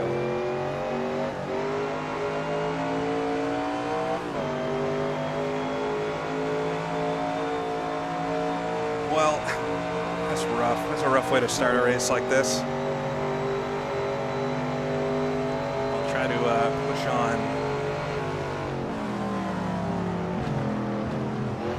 Got a car sliding off in Bernaville doing an old Bonnier. I imagine I'm not going to be that much different speed through corners than like the Bizzarini here in front of me.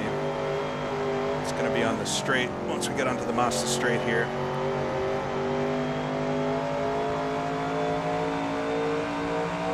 Yeah, I guess I did it for the content. I feel mostly silly because I was the one writing in the chat this morning to, you know, it's better to be careful than to throw your race away. Yeah, we're still doing a good top speed, so I don't know what the damage setting is on, but apparently not high. I'll eat my words.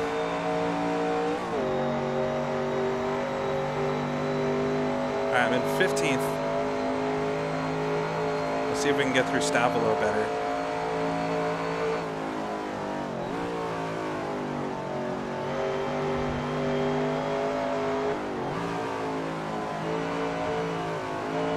I don't know how I messed that up so much. I was in third gear as well. I think I just came in quite shallow and wasn't able to get the car rotated.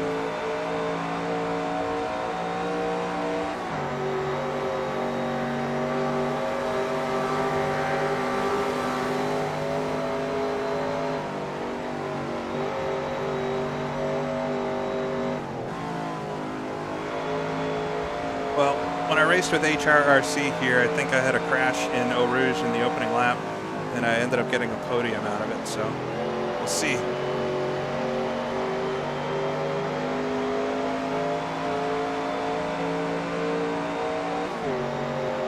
We're still passing cars that I should in theory be better than, just on car pace. I guess that second place in qualifying was not very meaningful.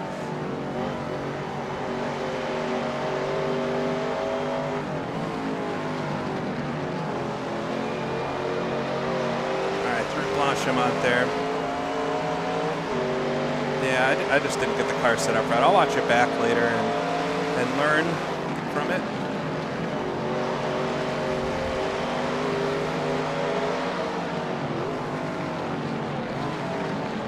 These Daytonas in front are brutal.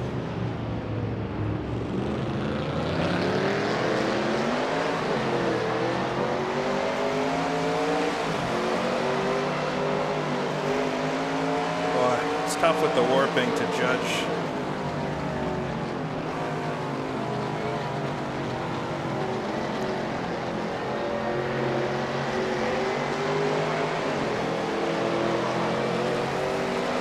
Those incidents, if the damage was on any sort of realistic, we should certainly be out of the race. If not from the Stavolo crash, from the contact with the Daytona there, but it must be on pretty light. All right, up to 11th.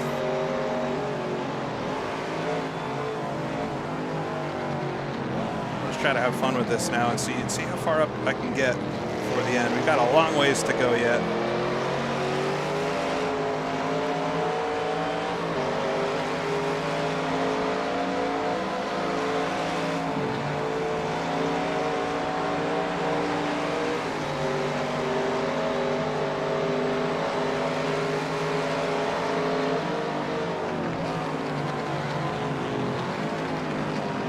Definitely don't want to run another car's line because how each of these cars gets around this track is likely very different.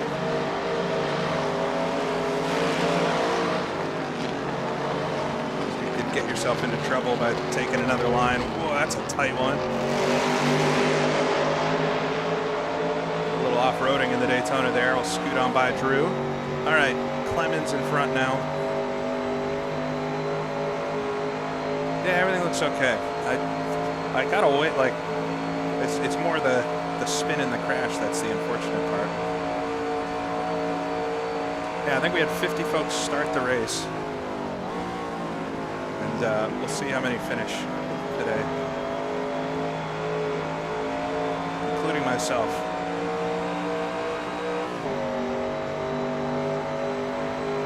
Yeah, back in the top 10. I see Jack ahead, I know, is in the same car I am. So we'll see if we can catch up to him.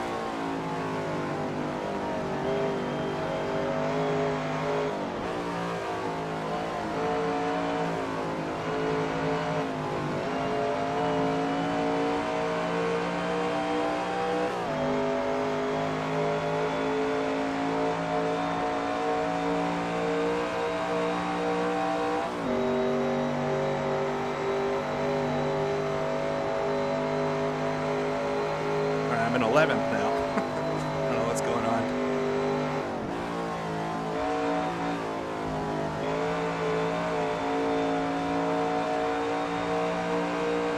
All right, catching a 250 LM Ferrari, which I should definitely be quicker than. Ugh, run a bit wide there. Come on.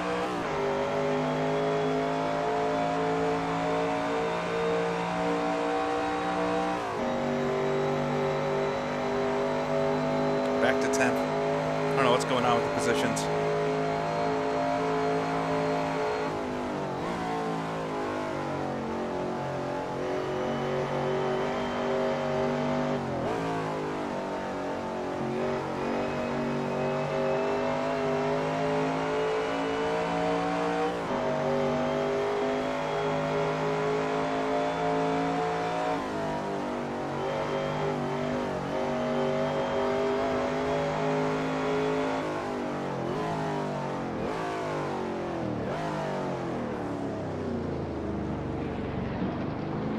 Through La Source. All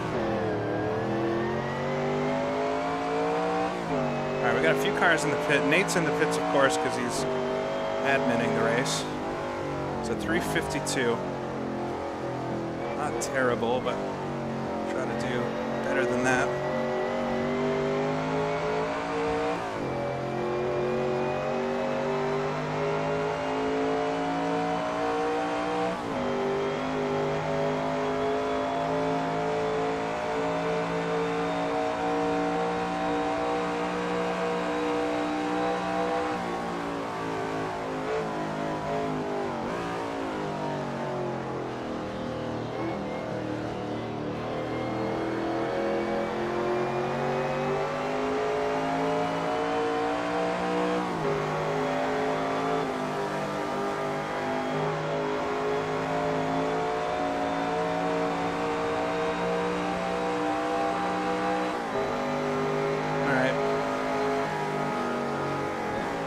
To the back, shouldn't be too much slower than me through Vernonville here. Just a much lighter car. I'll have to line them up for the Mazda straight.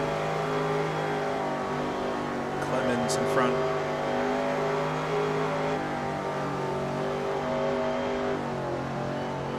It's just a much smaller engined car in front of me. There's no replacement for displacement, as they say.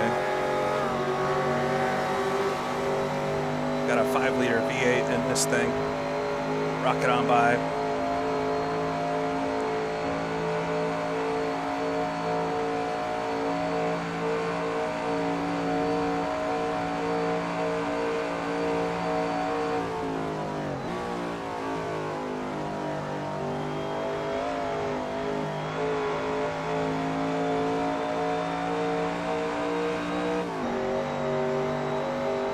Yeah, I've totally never run out of fuel before during an online race.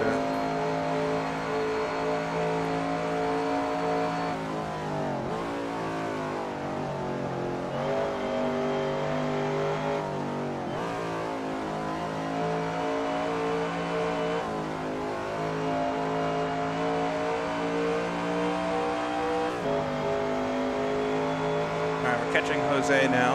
I think this is one of the 365 Ferraris.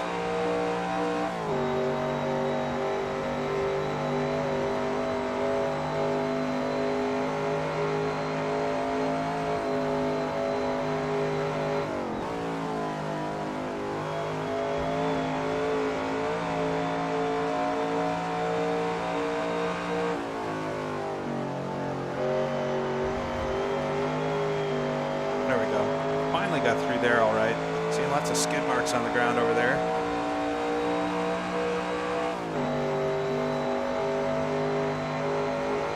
All right. Awful start to the race. It was one of the worst race starts I've ever done, I think, on a stream like this. But we'll try to make the most out of it. We're going all right now.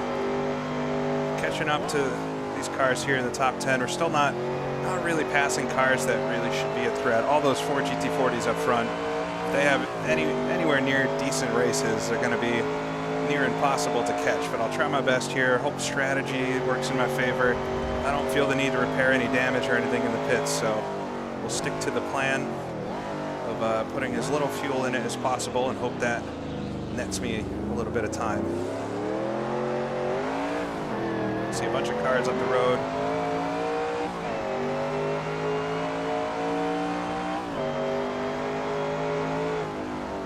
That's good. I want to be at least in the 350s in my laps. That should do me pretty good. A lot of the field qualified slower than that, so I have to think that that's going to get me some good pace.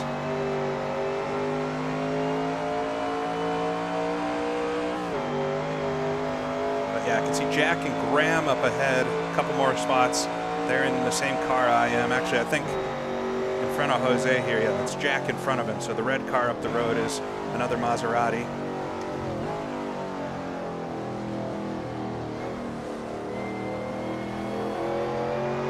Pass Jose here.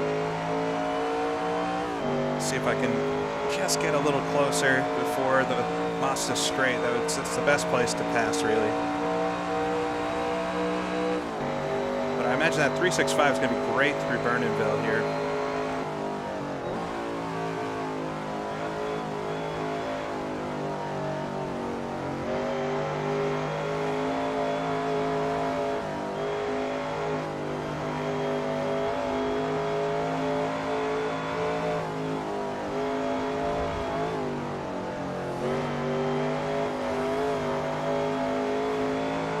Close, but we'll have to see what it pulls like. All right, we got him. Definitely got him here.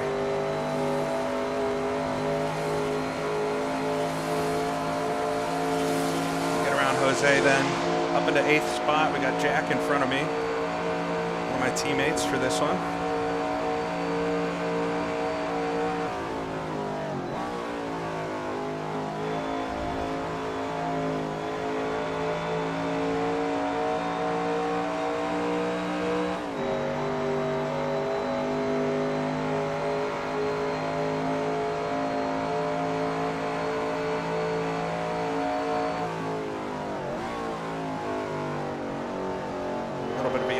There for a second.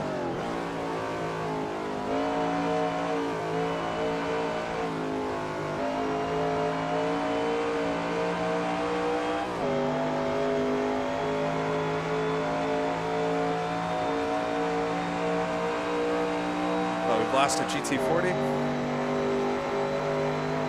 I haven't seen any yet for passing.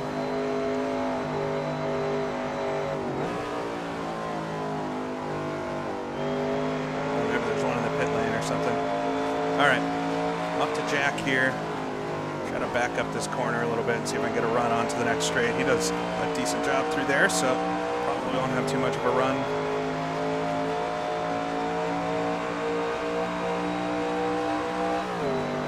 I wish I could stick up closer behind him to get the slipstream, but there's too much of that happening. All right, we'll go side by side, kind of up into Blanchimont. A little bit of net coating kind of issues there.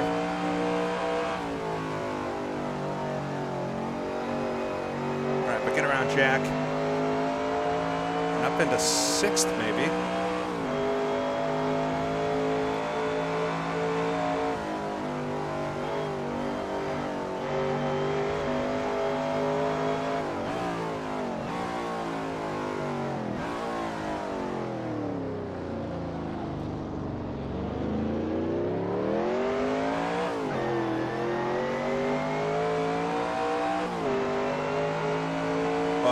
It's quite a rap sheet of cars in the pits already.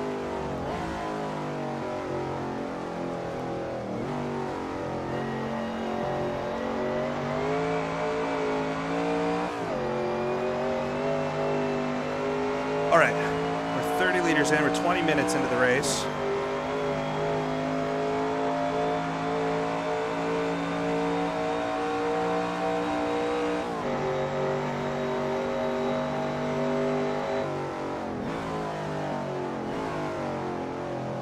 Squirrely coming in.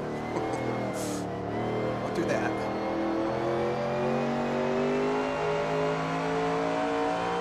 Got a 7-second gap to Graham in front. Graham is also driving a Maserati, so we'll try to catch him. Little big skid marks going off the road there. Quite dark.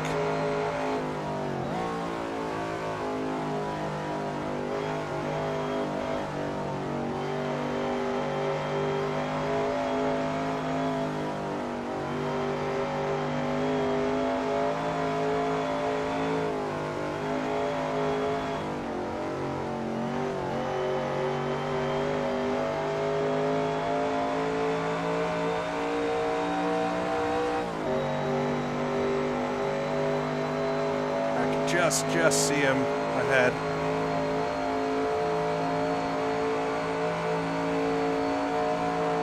Well, it's a decent gap. It's going to get harder and harder to catch folks now, as everybody up front here is quite quick. Just try to do a good pace.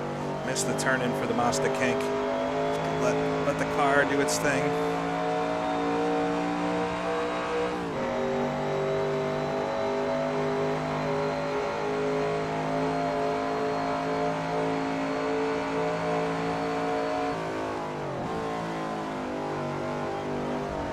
I'm really going slow into this now. Just after that first lap, I got to try to get my confidence back in there.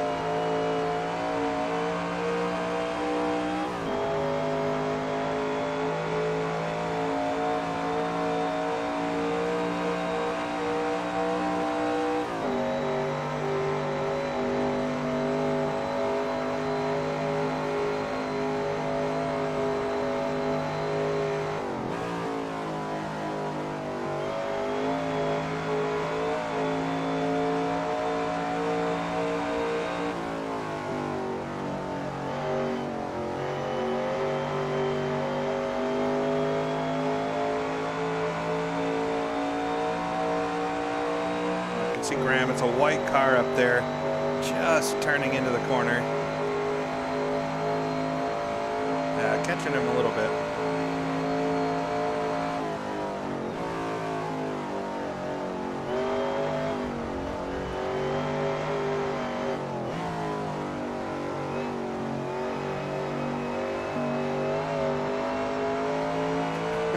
I wish it was a distant memory. I'm going to be thinking about that the whole race.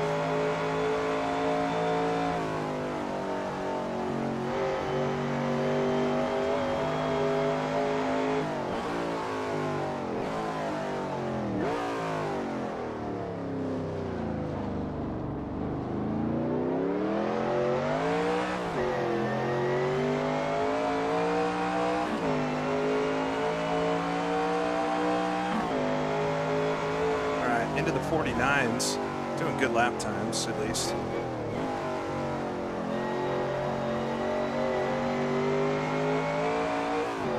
Decent lap times.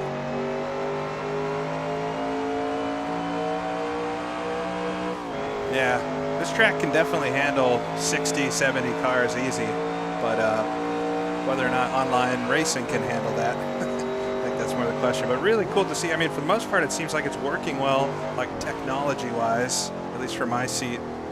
There's some weird car movement stuff, but I don't know, nothing out of the ordinary for online racing, right? Nate's doing admin today, so I did put a pinned comment with his stream of the race.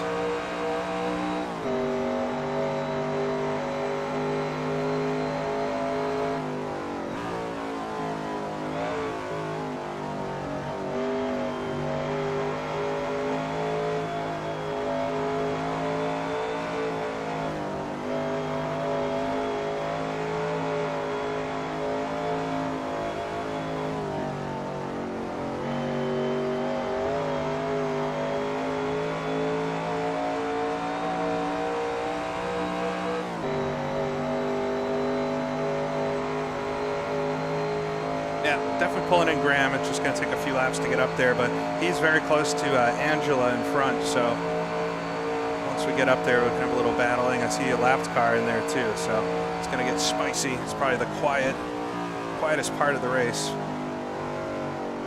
Really bad turn into Mazda there. Come on. You can't really see the entry to Mazda, so you have to kind of guess where it is.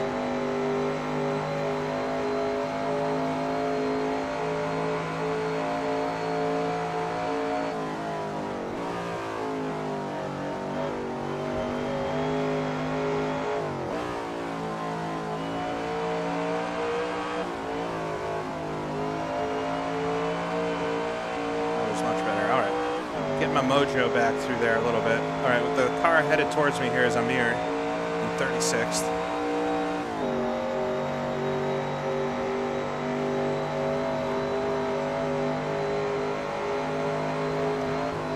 Whoa, huge bump there. What was that about?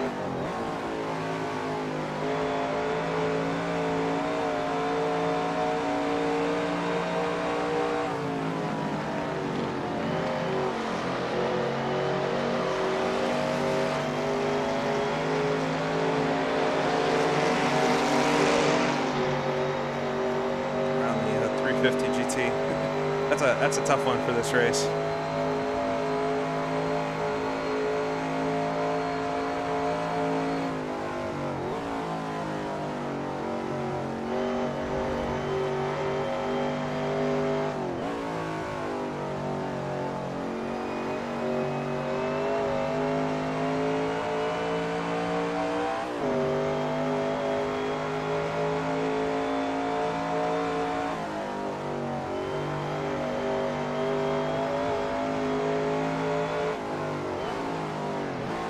Next car in front of me is Graham that we just headed into La Source there.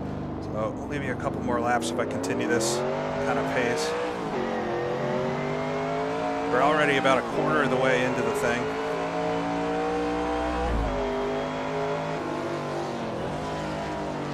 It's 9:06. I don't know if they're coming out of the pits or what, but very slow.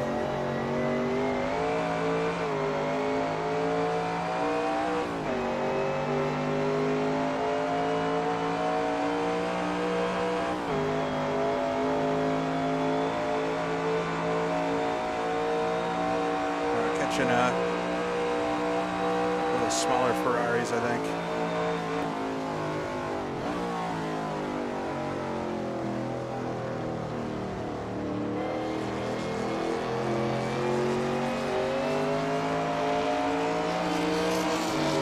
Beautiful car.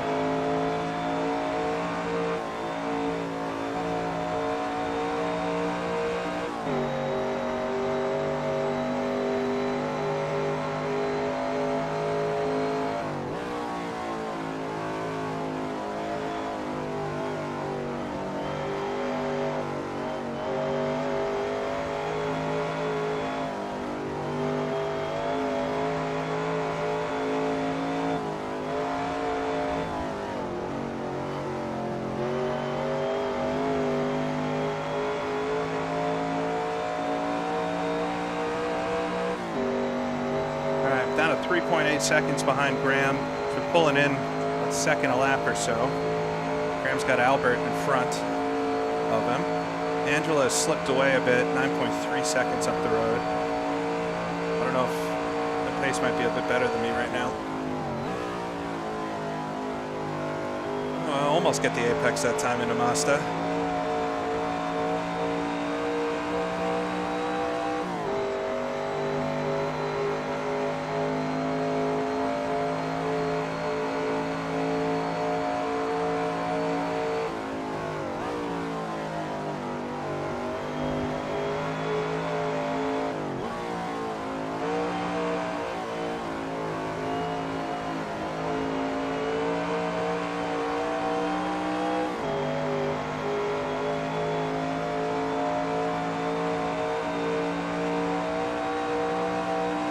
Albert's in one of the Daytonas, maybe that Daytona I hit earlier. I'm more surprised that I didn't get damage from that than the full crash that I had.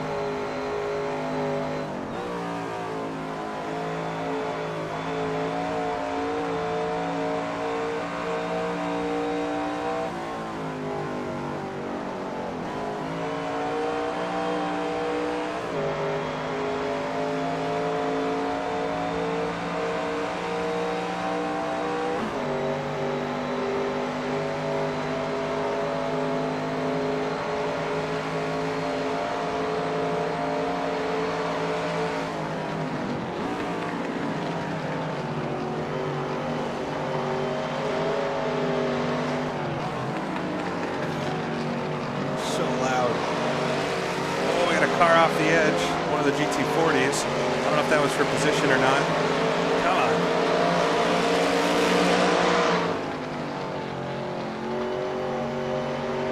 Can't even think. It's so loud. It's like too loud. I can't imagine that car would be that loud from the inside of this one. Maybe though. I don't know for real. Can't imagine it would be though.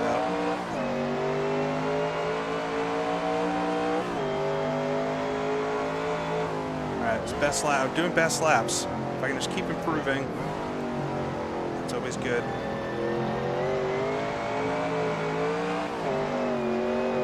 Big slide there up the hill.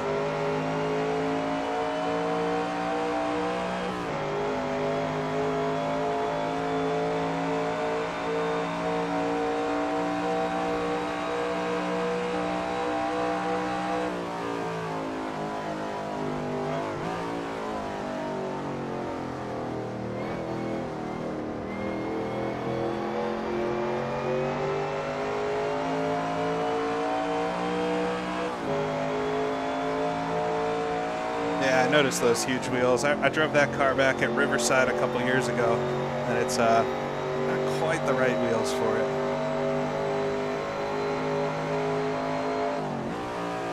All right, catching Graham now.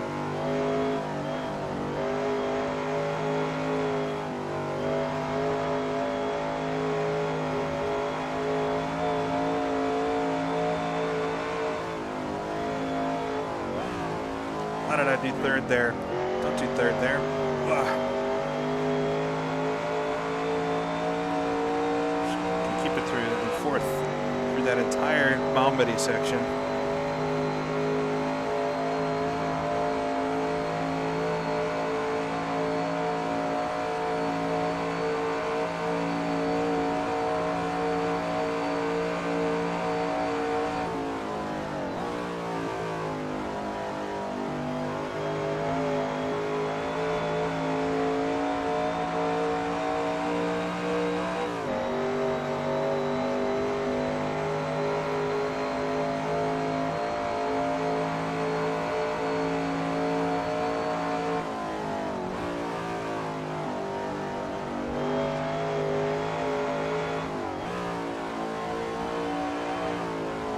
I gotta get brave enough to leave it in fourth through here. It's really the correct gear to be in.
Follow Graham a bit too hot into the source there. It's all right.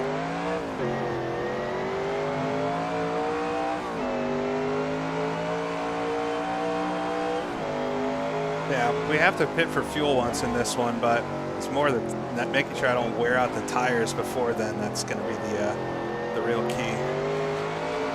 That big slide from my crash earlier is just Graham a bit slow up the latter half of Radion. Get around the outside, he lets me have it. It's not a fun track to go side by side with somebody on, so I thank him for cooperating. All right, up into fifth then. We got Angela. I think I've been pulling Angela in as well.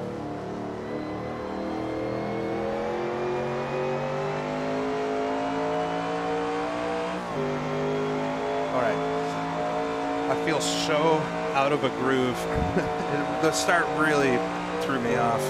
I just can't believe I did that. Lap one into Stavlos, so silly. Nice recovery so far, but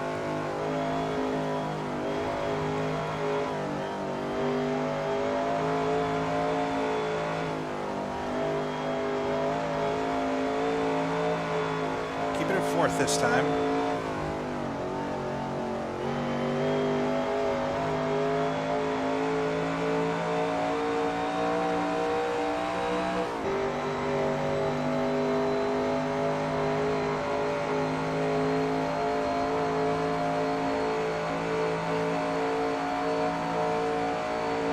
Appreciate everybody being here. I hope it's fun to watch. It's a real thrill to drive these cars on this track. It's scary. I scare myself a few times a lap, thinking I'm going to miss a corner or something. Like, whoa, even right there, it's like, I hope I get it.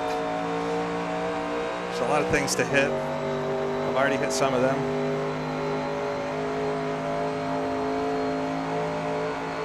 This has got to be the scariest corner of them all. To me. Just that house on the outside. Never mind what Richie Axelson told me about it.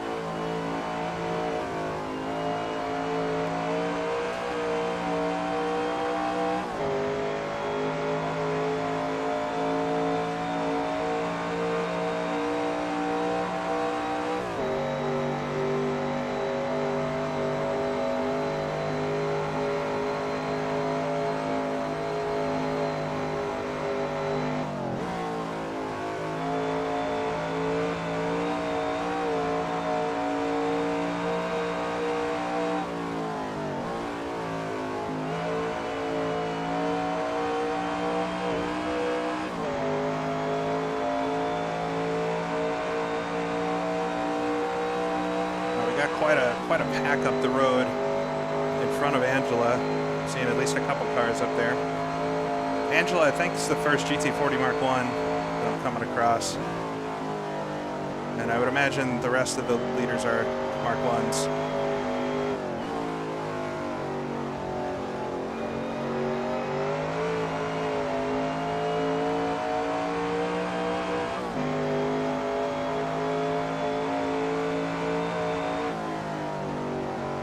Fast there. All right.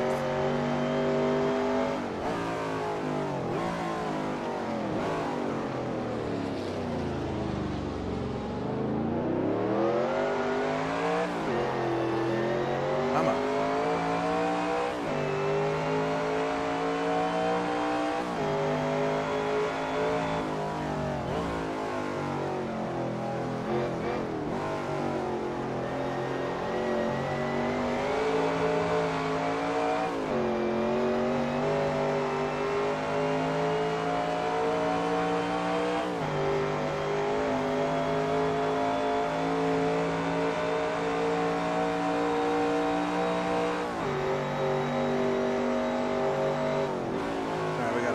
Slower cars here. Is that an MG? My God. That's what it stands for, I think. Especially around here.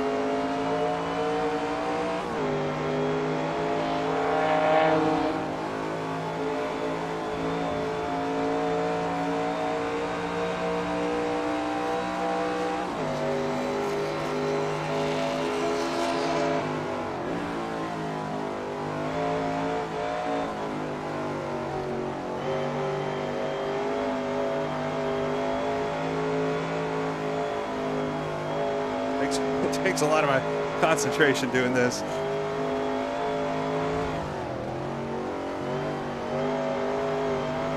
Really chucked it in sideways there. I'm sliding the tires a lot, trying to gain some time here. Oh, is it an Austin Healey? All right, not an MG.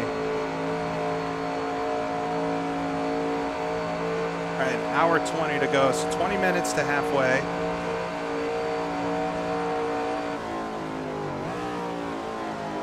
Figure out if I'm doing okay on fuel thus far.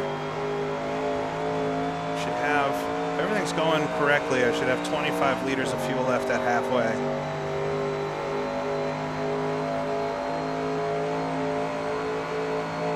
Yeah, we're definitely pulling in Angela here. Just gotta figure out where the pace difference is too.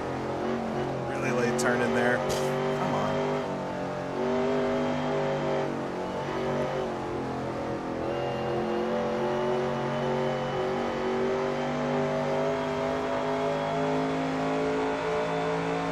Probably for the best that we don't have the MGs or Lotus in here.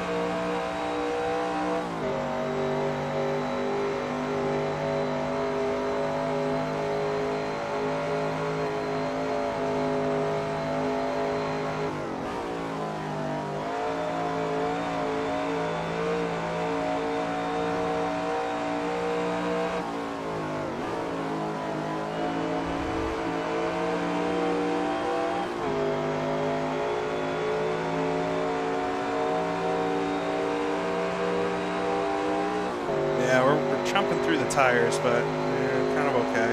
Left sides are a bit more worn than the rights, which makes sense.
fishtailing all over the place at the top. Get around Will there. Will moved over for me. It's just awful nice. I didn't want this thing anywhere near that car.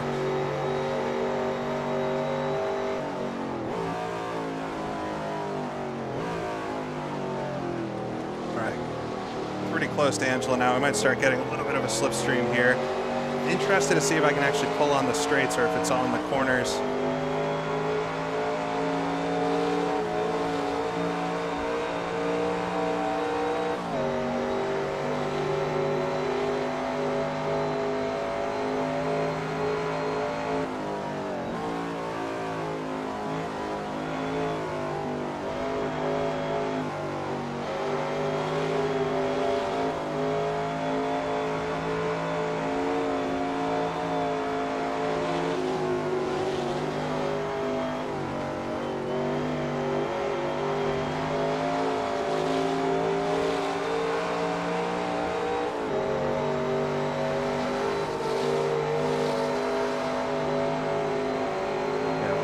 Wearing out.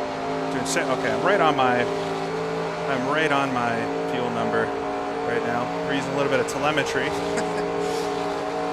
says I'm doing 6.4 liters a lap though, which is slightly less than I predicted. So we're just about in pit stop range. Maybe one more lap. I could at the end of this lap. Maybe I could stop and fill it and get to the end. I don't want to go on full fuel again though. So. We'll go until the tires feel real bad, and hopefully that's past halfway. Or if we start seeing everybody else pitting and stuff.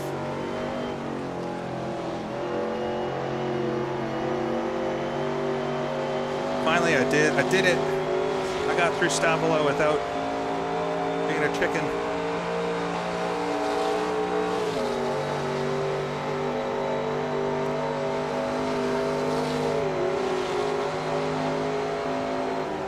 On Angela now. GT40, it seems like it's a nice car through the corners. Runs a little bit wide there, but was able to pull a lot.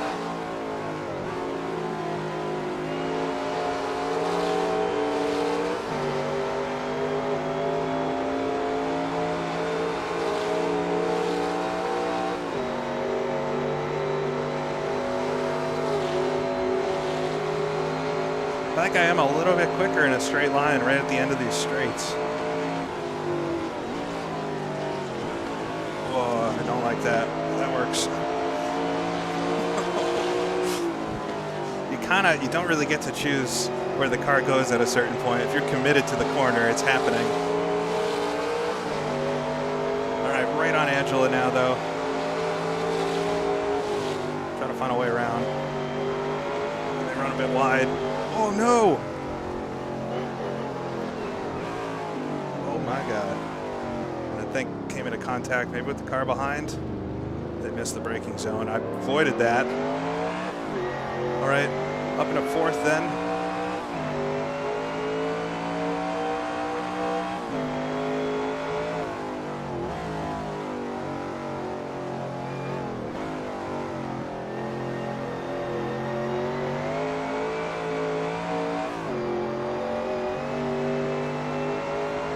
Yeah, that was a big one. All right. Focus forward. I hope they're able to still continue. Seems like they're going decently well. That's a big one. So easy to do, just understeer into the outside wall there.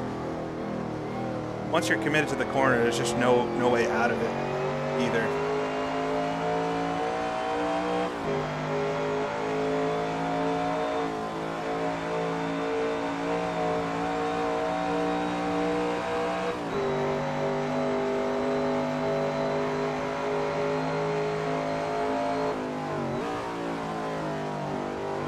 Happy I was able to avoid it as well. I've already seen so many accidents, including myself. This is such a tough combo. Like, it is definitely one of the difficult ones out there, especially if you need to push and try. All right, I'm 10.6 seconds behind Martin coming onto the Mazda straight. We'll see if I'm pulling him in. I think I am just a little bit because I believe I was 15 earlier. Somebody in the chat said I was 15 seconds off of the podium, so. There's maybe 8 or 9 cars in my class, but I don't know. We are the fastest class, so. Really dark through the Mazda kink that time. That makes it even harder.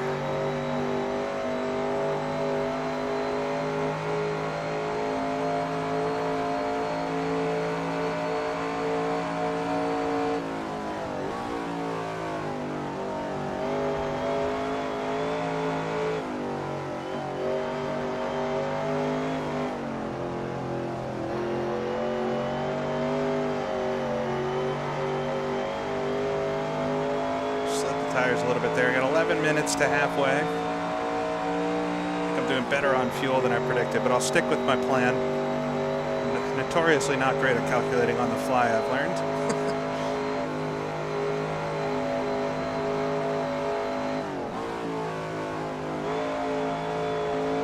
But if you're just tuning in or missed the start, I had quite possibly the worst start to a race I've had in quite a long time. Maybe not ever, but it couldn't have gotten much worse. Got away okay, but in Stavolo just ran wide, spun out, got into the wall some, hit a hay bale a ton, lost 15, 16 spots, and it's been trying to recover ever since. I got caught up in one other thing early on too. I T-boned somebody, but the car is running all right, which I guess is good. Probably on pretty light damage setting, I'd guess, but for whatever reason, the car's still working. Up to 4th now. I think it's legitimate. And trying to chase down Martin here, see if I can get back on the podium. I imagine it's Casperi and Alessandro in the lead. I was sitting second on the first lap before I threw that all away. We've got a heck of a lot of lap traffic in front of me here. Tempted to pit, but it's a little early. I wouldn't want to run tires for 70 minutes, so. Just did my best lap of the race so far, though.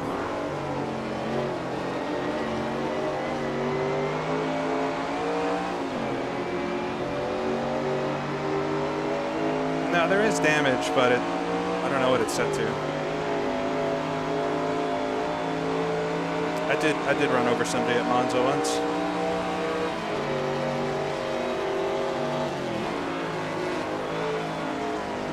I hit Jimmy in that race at Riverside. Not proud of it, but it happened.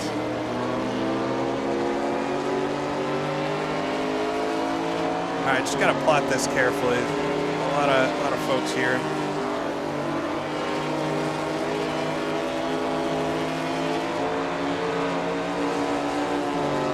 These two are having a heck of a battle. Maybe I can sneak by into Bernardville. As the Porsche on the outside, though, is going to be probably a deal faster than me through here generally. But let me slide in front of him.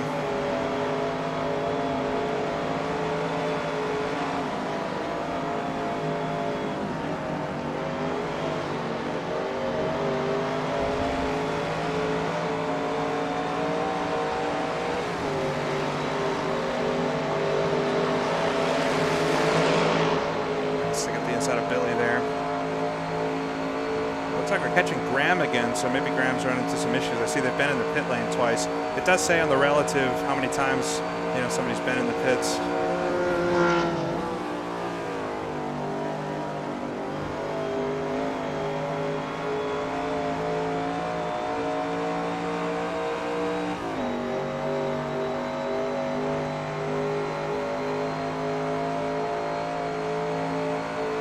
Yeah, Riverside was some of the most fun I've ever had. Doing this. Mistakes as well, but I guess there's always something to work on.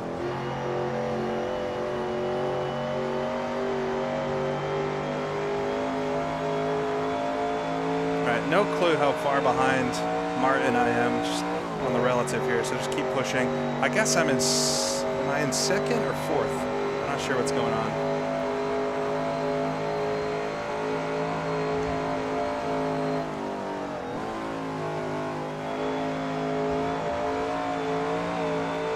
relative says I'm fourth. The indicator in the top right says I'm in second.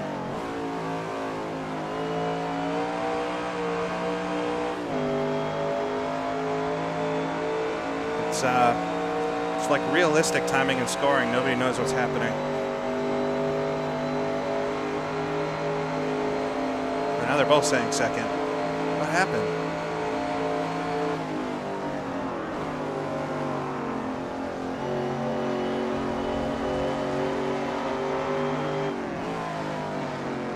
Maybe they hit.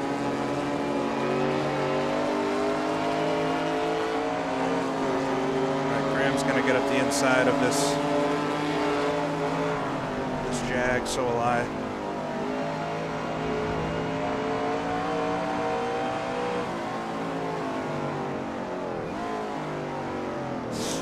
Graham outbrakes himself there.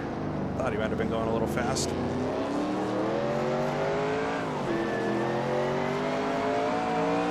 Yeah, I have no idea.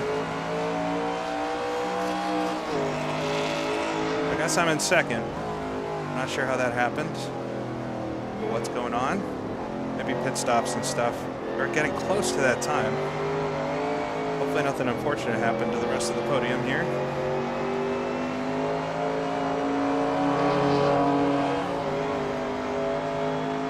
Still a little more than halfway, so I wouldn't want to pit yet.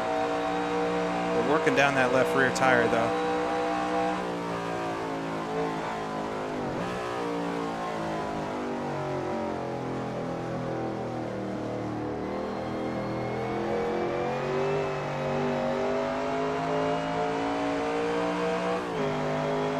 So, I mean, it's probably on pit stop pace and stuff, but I'm back to second. This is where I was before I crashed on lap 1.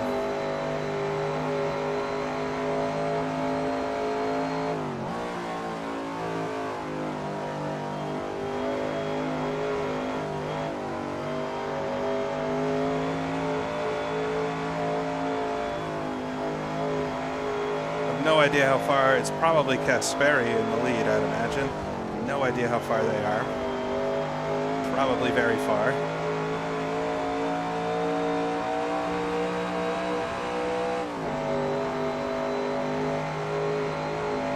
Hopefully at some point we can sneak a peek at the gap, or if anybody wants to check out Nate's stream, maybe Nate's got a big timing thing up and you can tell me what the gap to the leader might be.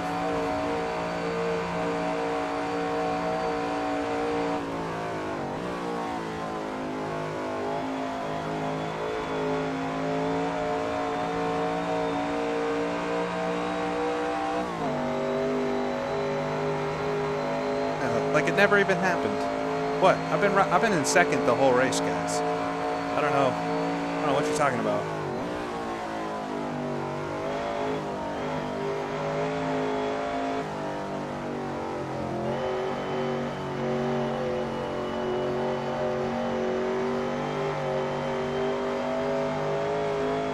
Just 53 seconds? Okay. I mean, that makes sense. I probably lost 30 seconds at least in that crash.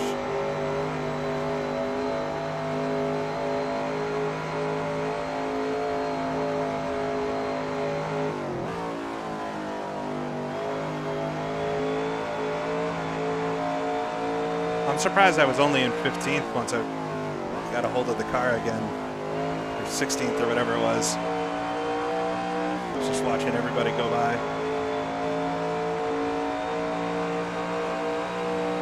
I've never crashed in my life. I don't know what you guys are talking about.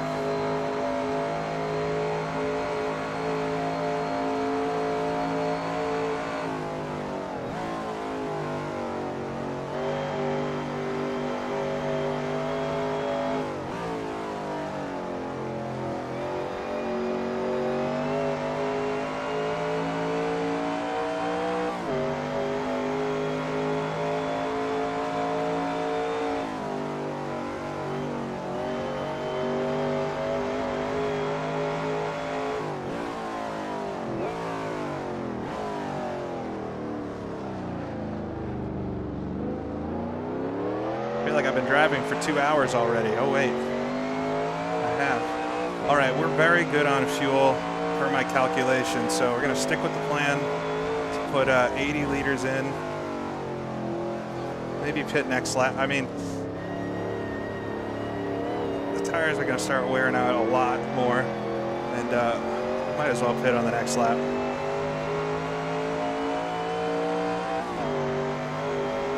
Just to split it down the middle. Really no reason to push longer. Although I have a nice clean track right now. Let's see what this lap time looks like. If it's still good, then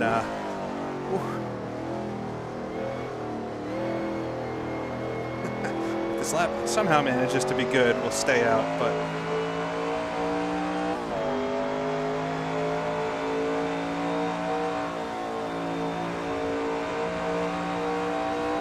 it's very quiet over here on the track. I don't know where everybody else is. A lot of cars retired already. The pit lane's got quite a lot in it.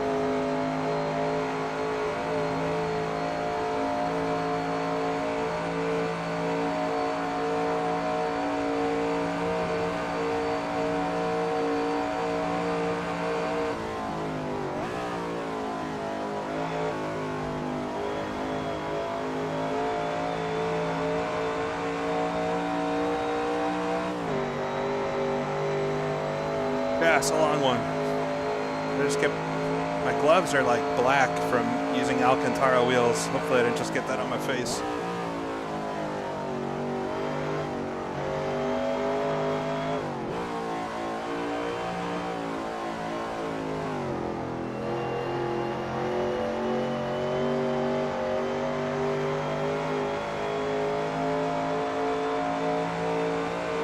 Yeah, I mean, the crash probably did make for a more interesting race. It's mostly that I'm embarrassed. I hate doing stuff like that. It's so silly. Oh, just nip tuck up the inside. That was sketchy.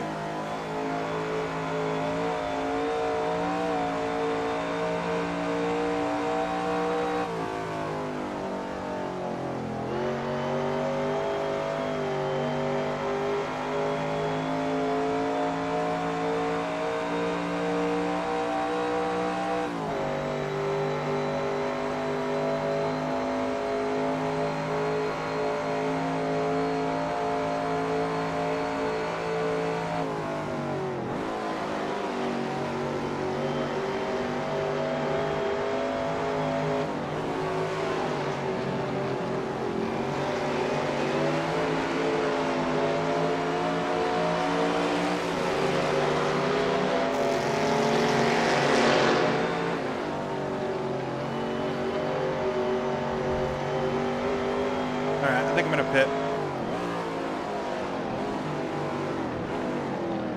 I think no reason not to.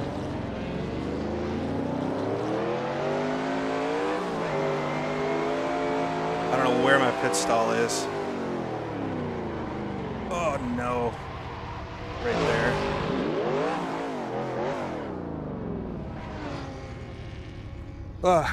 Well, that always that's always good. Just blow the pit stall. It was right at the top. I thought it might be down the front.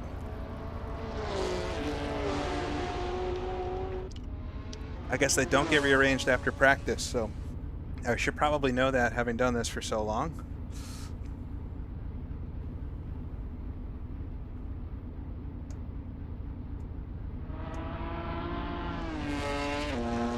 All right, so we'll do fuel, then we'll do tires. Tires are pretty quick, and we'll get back out there. This is when I jump out of the car. I have a glass of champagne or something. I should have put the RSS 70 crew on. I just tested the brakes.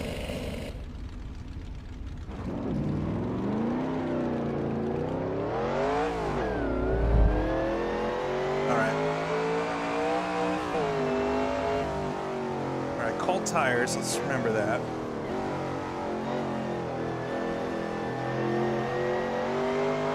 So I think I came out in second. 4.2 seconds up on Clemens behind. So I gained quite a lot of time in the pit cycle there. And hopefully have enough fuel to get to the finish. I think I do.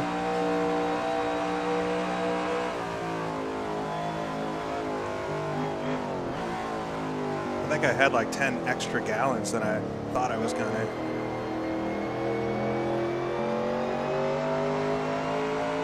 Yeah, not quite a full tank this time, so this stint should just be better all around. Yeah, he got so much more grip now. I think it was a good idea to pit then.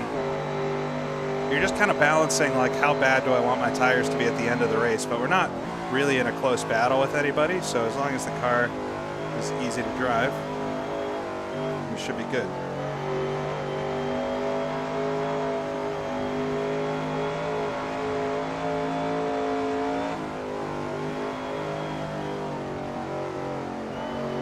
Smoke up here, it's clear.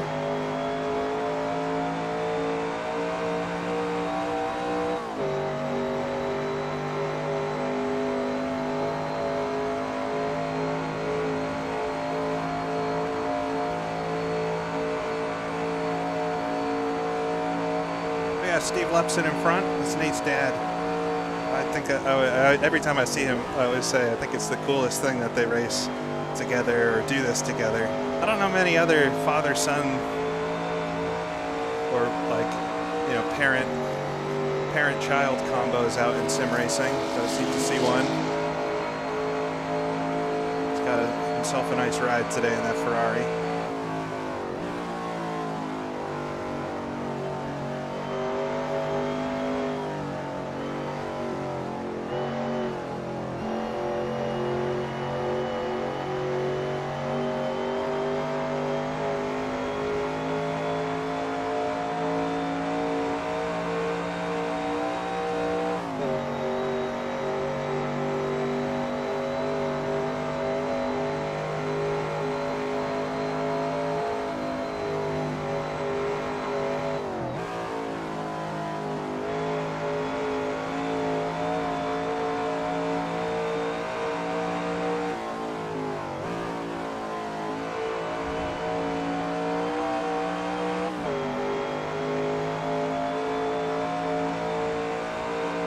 Catching up to Daniel. I had a good race at Bridgehampton with Daniel. I think when we were both in GT40s.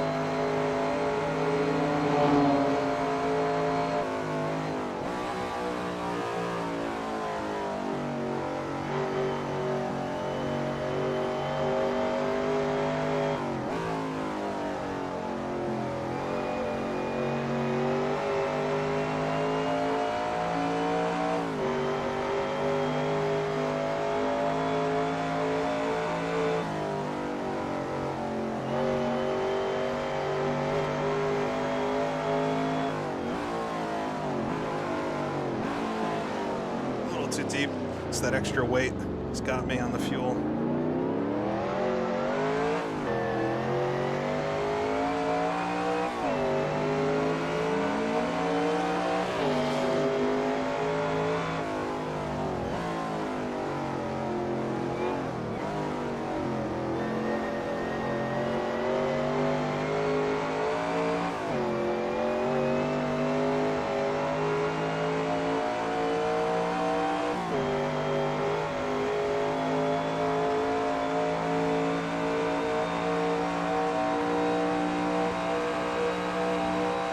Sure why it says I've been in the pits twice.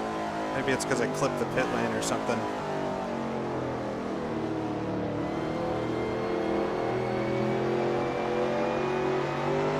That would make sense seeing some people that have been in the pits apparently 17 times.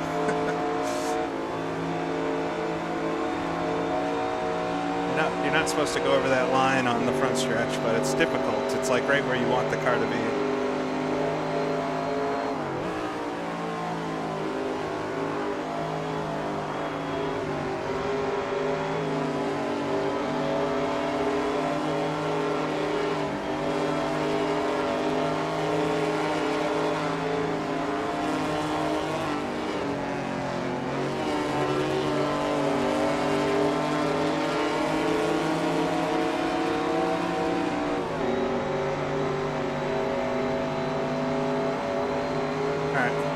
Oscar there. Got Maxime in front. Flashing the hazards. It's a cool looking. I like that livery on that Porsche.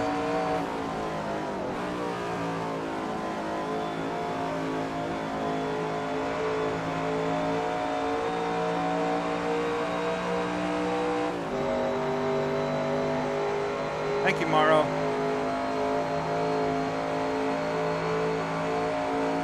Yeah, maybe it's when I reversed on the pit lane. Hopefully I don't get in trouble for that. I don't know if you're meant to do that. It's no collision, so. Let's see if I get a penalty.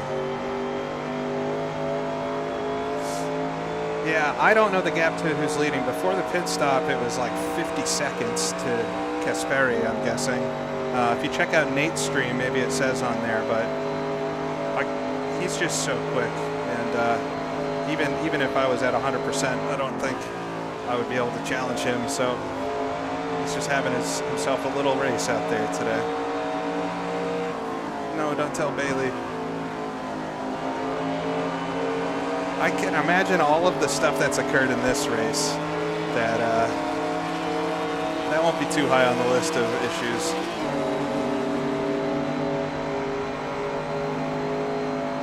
We'll see if at some point there's not so many cars between us that we could see the gap, but yeah, it doesn't seem likely. He's just so far ahead. I mean, never mind my 30-second crash earlier, or however long that was.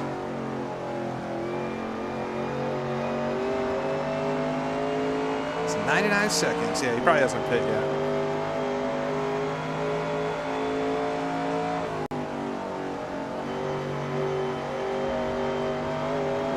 Backwards there.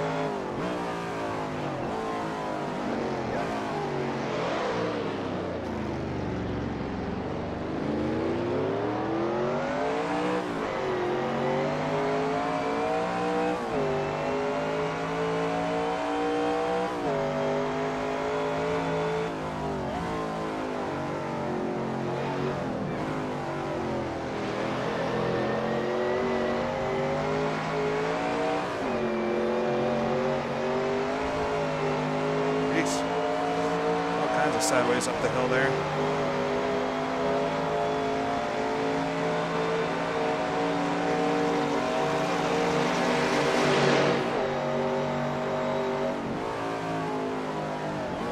Yeah, Hollowell. I think it's Hollowell, that right-hander that was right before Stavolo that I'm scared of.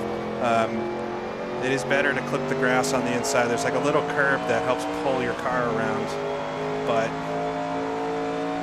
making sure you hit it, because if you go in with enough speed to make it doing that and then you don't hit that, you're not going to make the corner. And it's just not something I can risk in a race like this. So I just go in a little slower overall to make sure I'll make it.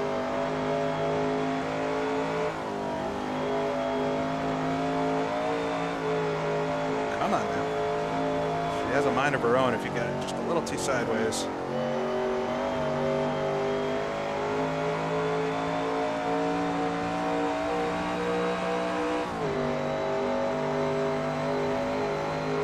All right, 48 minutes to go.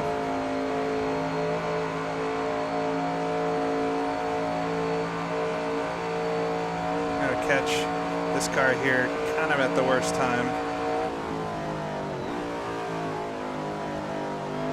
Heck of a spit of flame. Feels like the flame effects are a little too high. It's like a flamethrower coming out the tailpipe there. That was actually fine. Get around the Ferrari. Yeah, this corner here, brake just after the 200 meters, down to fourth, and you want to clip the grass there. And you can carry a lot more speed, but if you don't clip the grass there, you're not gonna make it. This wrong again, but didn't hit the wall. All right, Kasperi's in the pits. I imagine their stop will be pretty quick, so, and they probably won't have to reverse in the pit lane.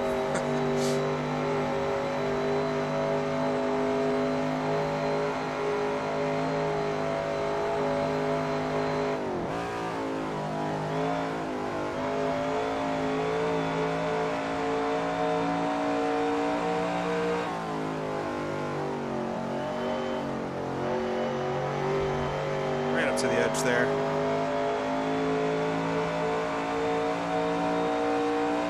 It seems like I'm in a bit of a hole of my own here.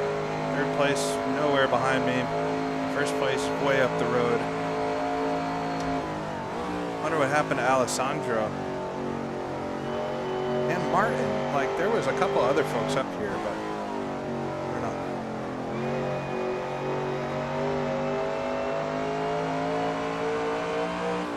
Yeah, I've gone on Google Maps Street View before just to check out these roads, and they're very recognizable. You see how similar this and the redone Grand Prix Legends version for this track, that you know exactly where you're going. Basically the same, all these roads, until you get up to the track, of course. All right, cars pitting and stuff.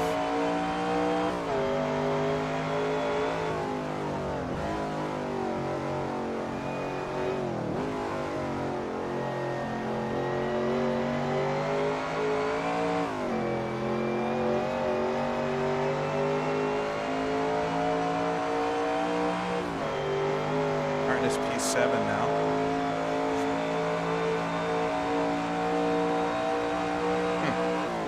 I wonder what happened.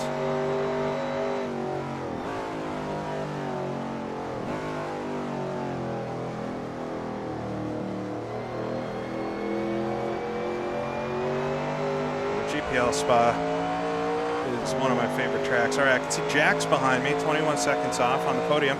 You get a double Maserati podium. Let's go, Jack. Stay in it.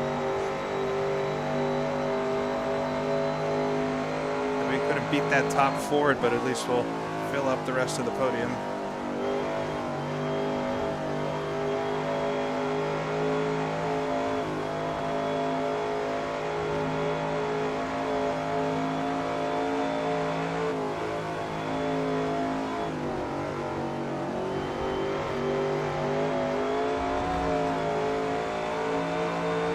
Yeah, 50 seconds sounds about right.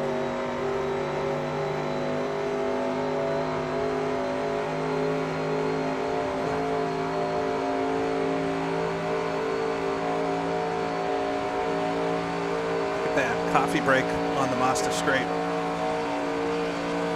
Car in front decides let me by. That's awful nice. Probably could have made it through here before.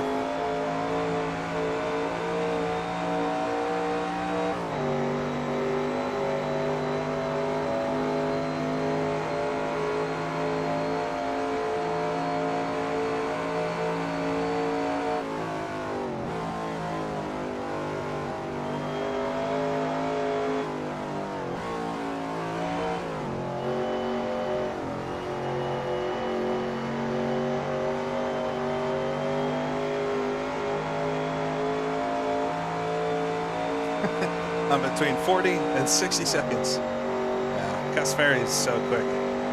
Unless they have an issue, like I just don't see it. But I'm just enjoying driving it. It's a shame the start went the way it did. I don't think I was ever going to have a shot at this with Casferi unless he had an issue. So it's kind of, even though all that happened, it probably just made the stream more entertaining for you all to have me work up the field there. It was fun. Everybody racing really well. Like, this is, like I've been saying, this is such a challenging combo, especially if you're newer to this track. There's a lot of track to learn.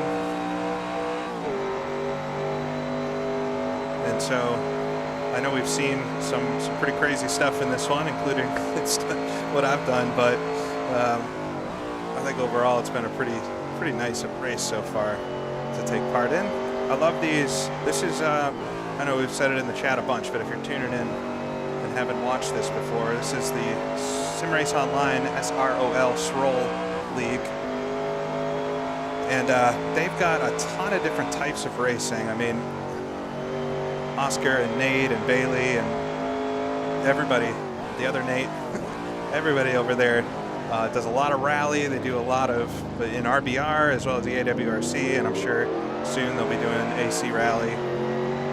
Do a lot of iRacing events, and then of course some Assetto Corsa stuff, different leagues, modern stuff, as well as this vintage. And this is the vintage stuff that Nate puts on over there is really like random special events. So there's no championship or anything, but they're more or less open sign up, although it's getting quite competitive to get in these days.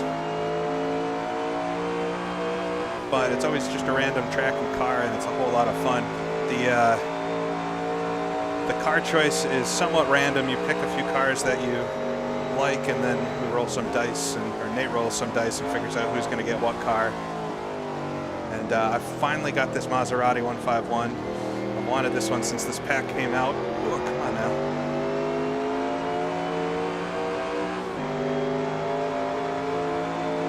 And it's a real fun car to drive. It's a challenge. But I like that. Felix here, 18th.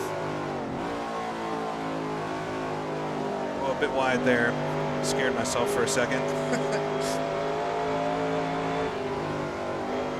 Did it again. Dang. You don't get that turn in just right. It just understeers. Reminds me a lot of driving the 50s cars around here with HRRC. Yeah, they only do these races like max once a month, but probably less frequent than that. But it's I like it because it's not a huge commitment to do them. You know, you get notified when the signups happen, and then you decide if you're going to do it, and then if not, then just go for the next one. It's not always these types of cars, though. It's they did a 90s F1 race back a few months ago. I was sick actually, so I couldn't do it. It does sound like a NASCAR stock car type sound. It is a big V8, so that would make sense. Really dark. It's a pretty good lap I'm on right now. Just 0.8 off my qualifying lap. Track is probably pretty grippy now. 40 minutes to go. Got 75 liters of fuel. I think we're good on fuel. Not too worried about it. You can see how much faster that Dino is through the little kinks. Watch how him pull away through this corner. That's so cool. I love racing different types of cars against each other. I mean, I ultimately have a lot more speed because of the straights, but at Dino, we'd much rather have a car like that around the Targa Florio than this. Oh, I can't imagine trying to drive this thing around the Targa Florio. It'd be awful.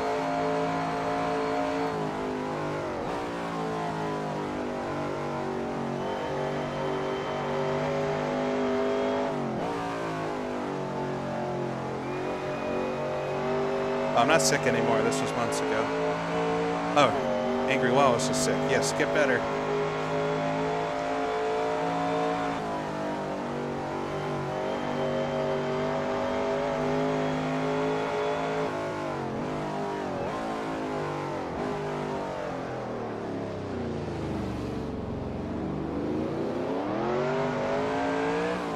To spin my tires too much there. I lost a lot of time at the end of that lap.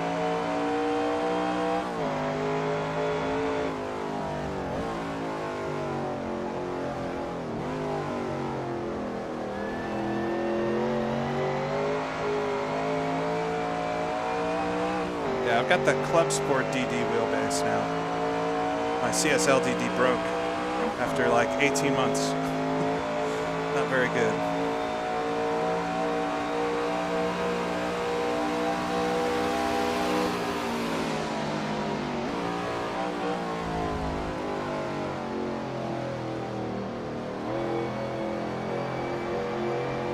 Fun.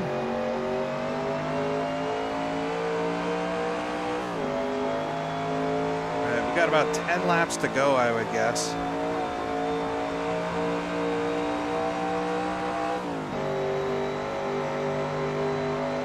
Yeah, I don't think I'm faster than Kasperi, so I don't think there's any hope of me catching him. I think he's got us covered today.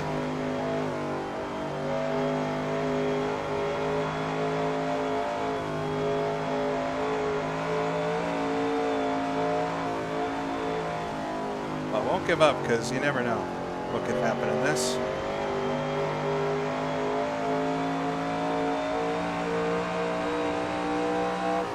the 206 Dino, I believe.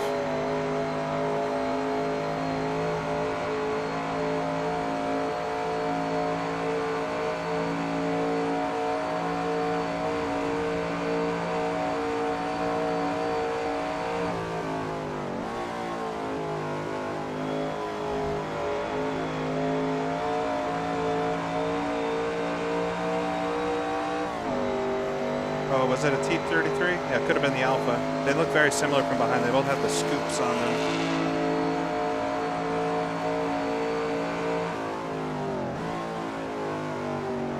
Ugh, I missed that little turning thing. The sun has gone out in Stavolo. The rest of the track's nice and sunny. You get to Stavolo and it's dark. Yeah, this track's originally from our factor too.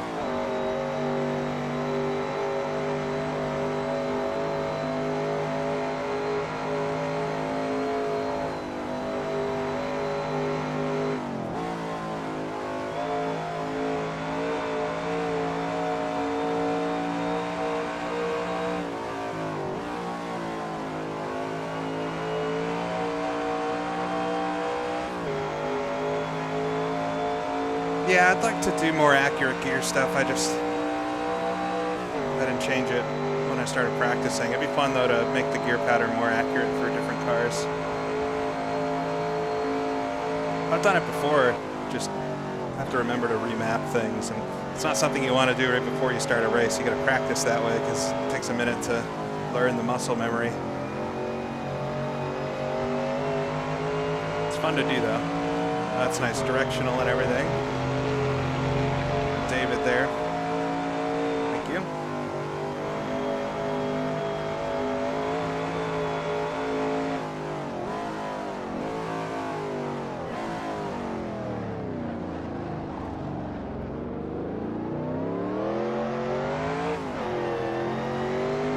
All right, decent lap this one.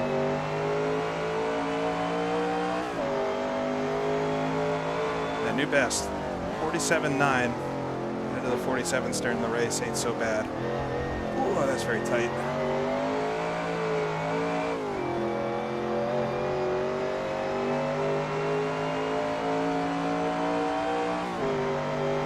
Do you think I sound like Clint? I love LGR.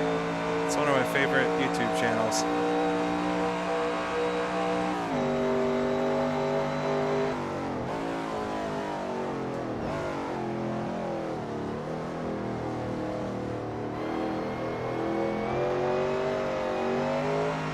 Dance through Lecombe.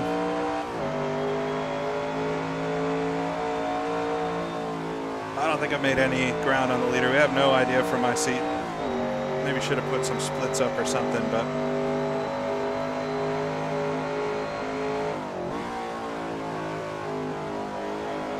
some folks are watching the Nate's stream and might be able to see in there, although it sounds like it's hard to tell. I'm keeping, you know, some pace on, and we'll see what happens. But time's gonna run out awful quick. It's 33 minutes to go already. It's gone by so fast. So fun. Decent lap this one so far. 10 seconds off my very best. Coming onto the Mazda straight. We got Daniel in front in a 275 Ferrari. Hopefully can get him before Mazda here. He's gonna go to the right. Whoa, that was weird. Don't like that.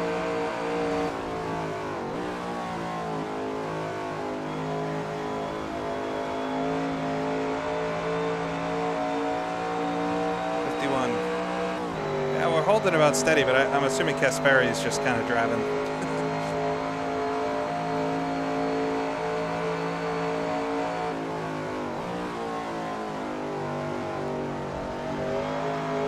Would have been fun to see if I hadn't, you know, made that big mistake on the first lap, but I just don't think I would have had the pace to get him today.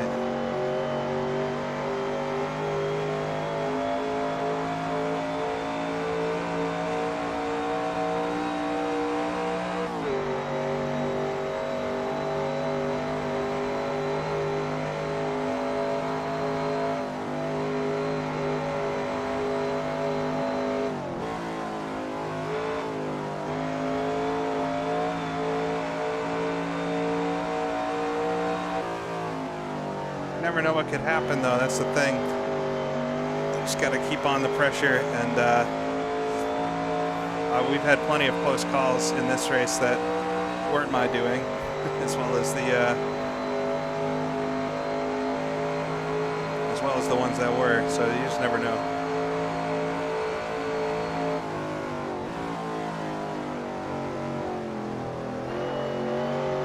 Gosh, it always gets dark in the braking zones only.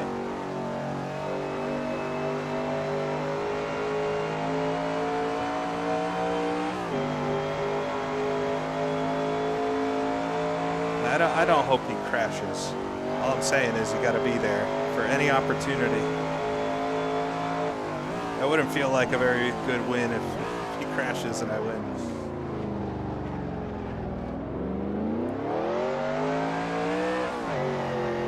That was a mess. 2/10 there in the final corner. Best lap though, 47.7.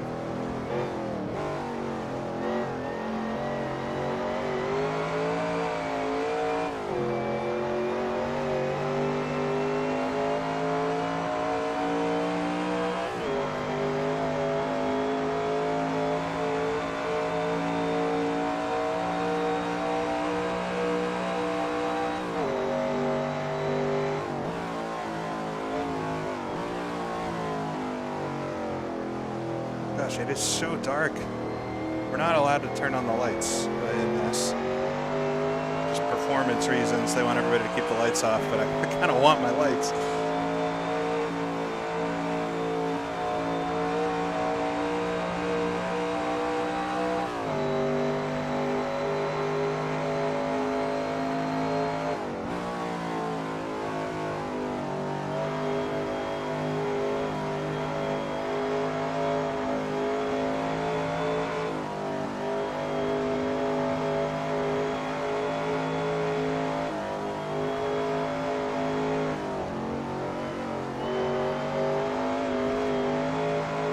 Mowing it down quite a lot through Malmedy just to be safe.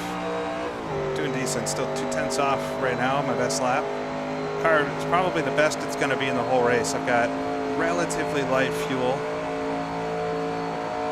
And the tires, they're pretty worn, but they still got a good amount of grip.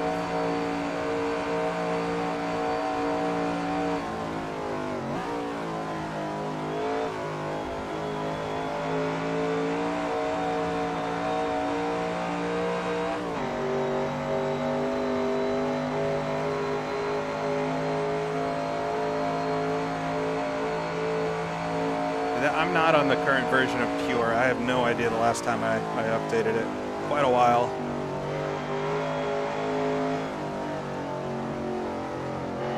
A lot of understeer into Stavolo there. It's finally bright here, though.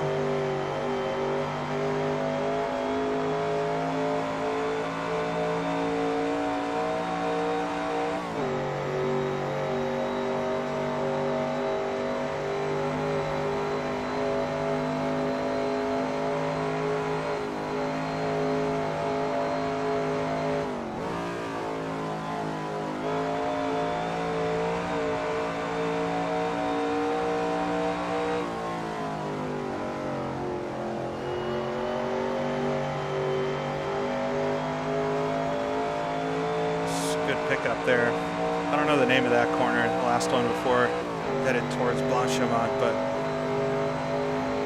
I'm gonna catch this Bizzarini right at the last second.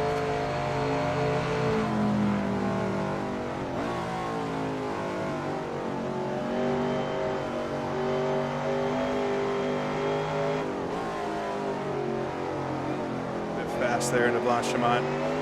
Get up on the other side.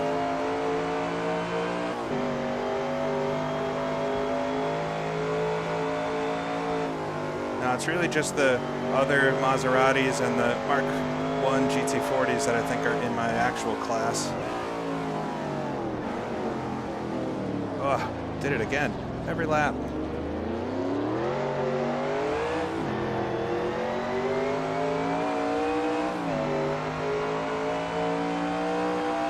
Well, I'm seeing Alessandro in the pits. So maybe he had an issue at some point. A little fast down into Eau Rouge.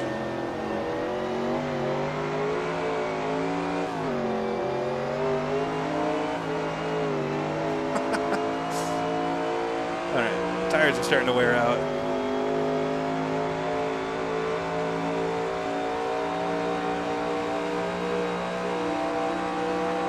Well, it is a 5-liter V8 engine, so what capacity was a Cup engine from 2003?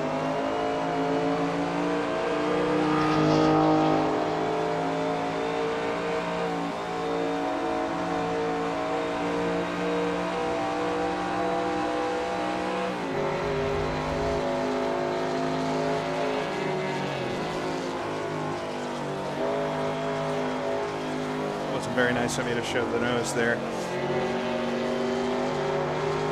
Happy they took the corner anyway.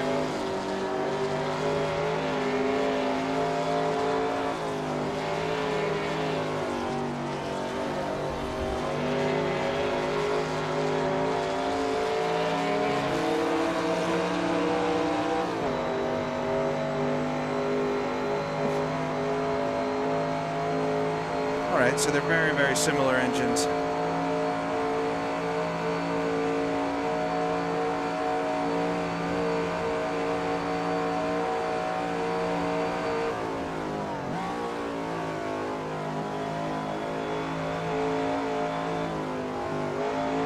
That was bad. Life flashing before my eyes.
Carrier. Okay.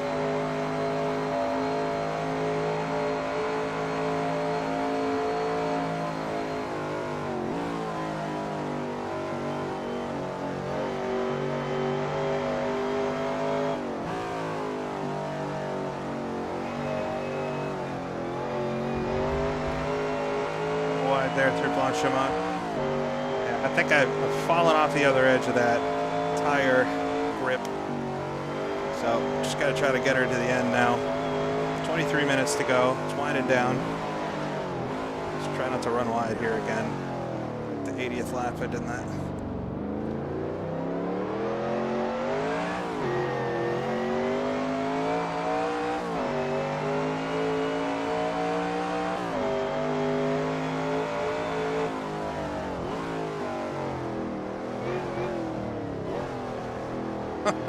Good. That was a heck of a place to get a tank slapper. All right, let's just get it to the end.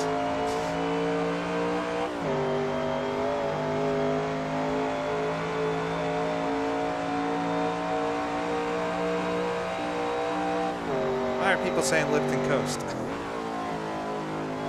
I'm more than good on fuel.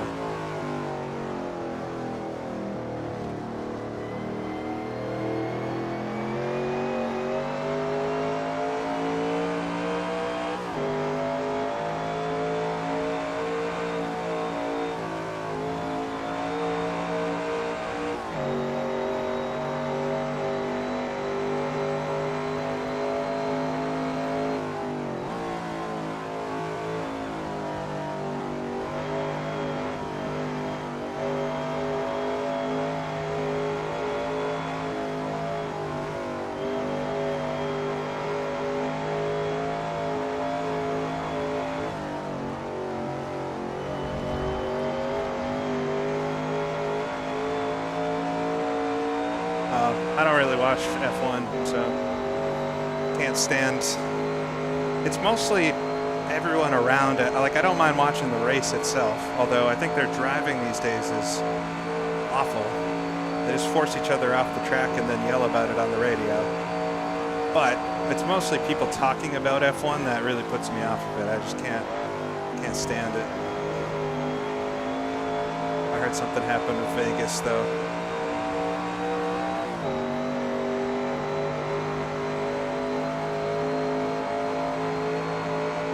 Hey, Casper. You should come join us. I remember you doing the HRRC race around here with us.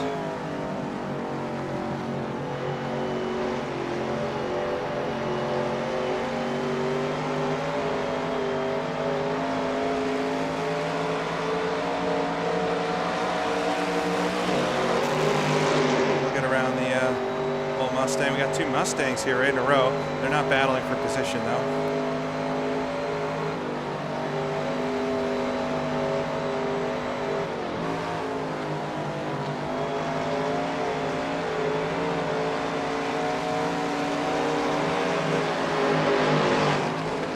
Ooh, that's uncomfortable.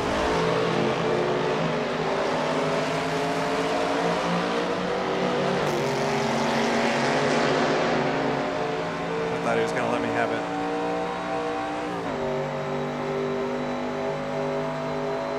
No, purple light. I don't see a purple light on the dash.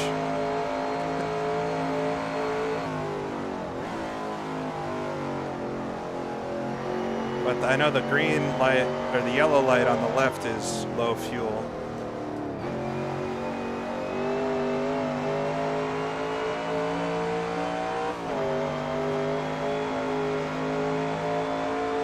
Yeah, I thought he was, I mean, like, I wasn't clear before the corner. I thought he was just going to let off and let me have it. Sorry, we made it through.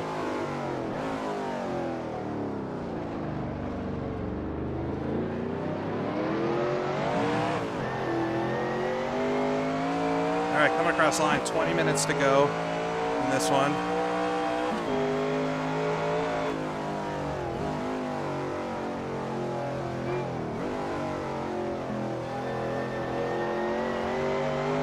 Been an interesting race. It's really been fine since the start. Like, that first lap was awful, and then since then it's been pretty good.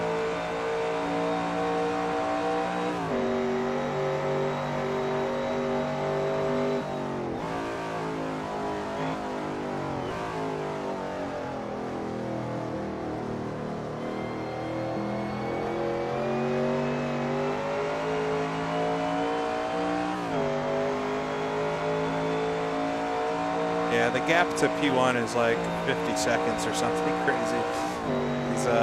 He's very quick. We're just kind of riding, enjoying my ride through the Ardennes.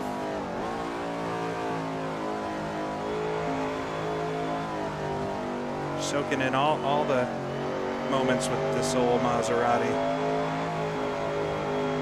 Really, really fun car.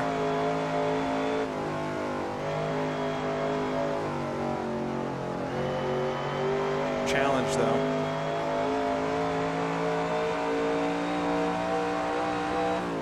Yeah, he's pulled on me. I've lost a little bit of time in traffic and whatever, and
dust being kicked up in front.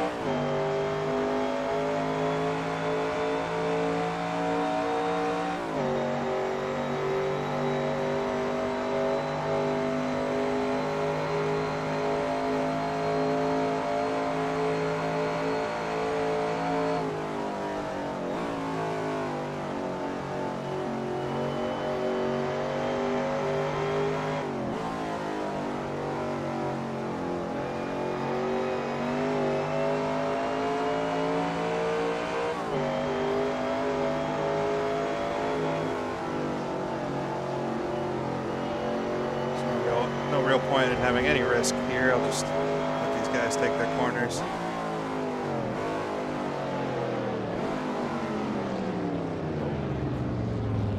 Gustavo runs a bit wide. Looks like got a car coming in the pits there in front of me.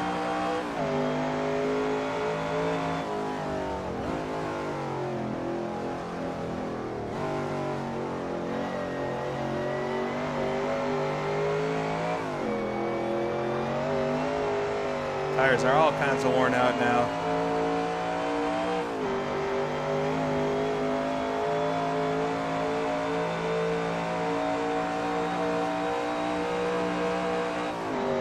The best AI sim for vintage cars, probably Automobilista 2. It's definitely the easiest one to get running.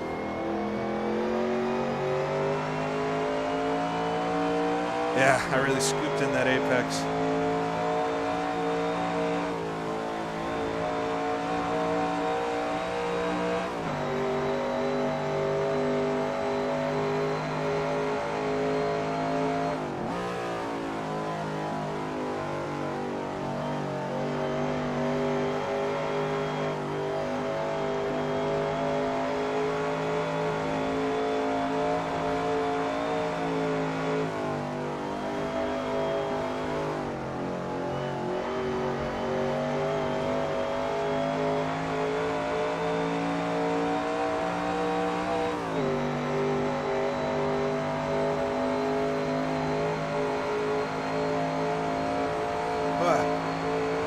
Definitely a long one. It's always the long qualifying sessions and practices before this.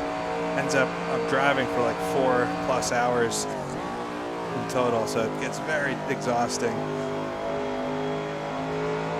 It's like I wish I could go out and do one lap in qualifying and be done with it, but or qualify, you know, the day before or something.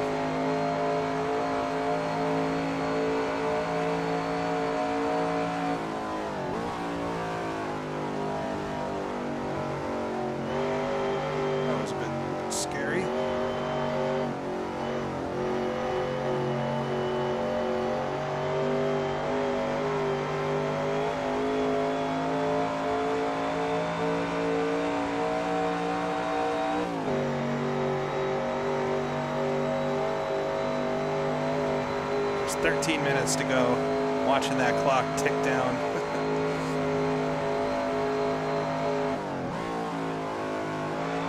I think for future races, I'm going to get SimHub going so I can get a gap every lap when we pass the start line. I already have a bunch of pit boards and stuff that do that, so next time.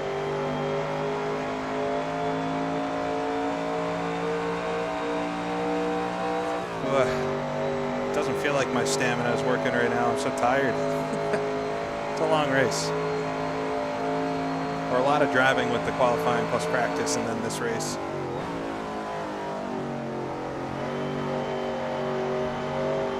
Certainly got my sim racing fix for the day, let's say.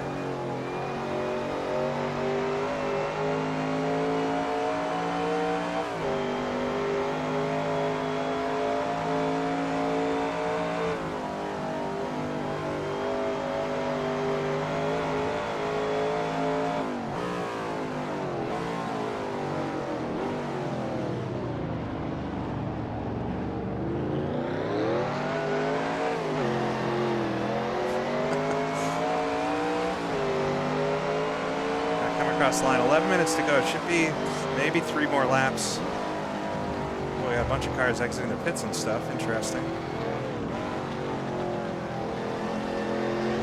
Yeah, maybe 3 more laps. Could possibly be 4. Which I think I have just enough fuel if it's 4.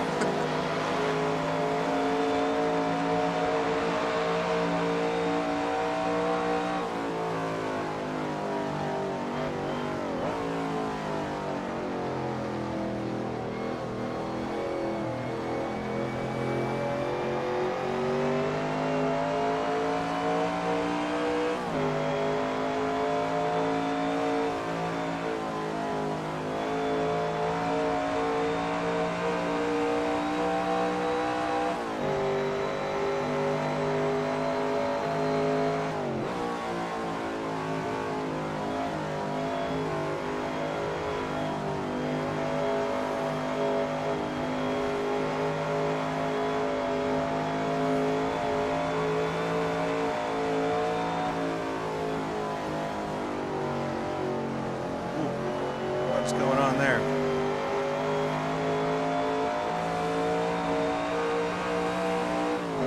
Try not to get myself neck coated to oblivion here.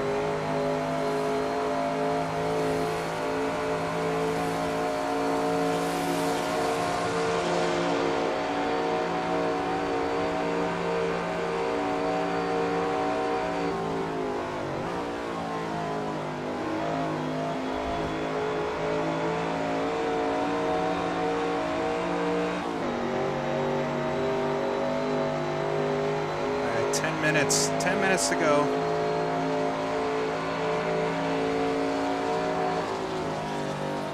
That was my bad. See, there's like a communication thing, and I should not have sat on the inside. I did not intend to pass him there, because I know he's going to be faster through all this than me. And I should not have faded to the inside. So that suggested that I was going to try to get up there. See, now I definitely am going to pass him, so I'll go to the left. That was my fault before.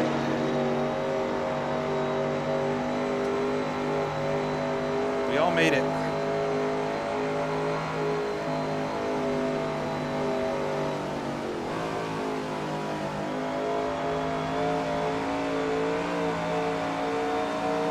I love how the driver's head sticks out of the cockpit in this thing. Is that the T33?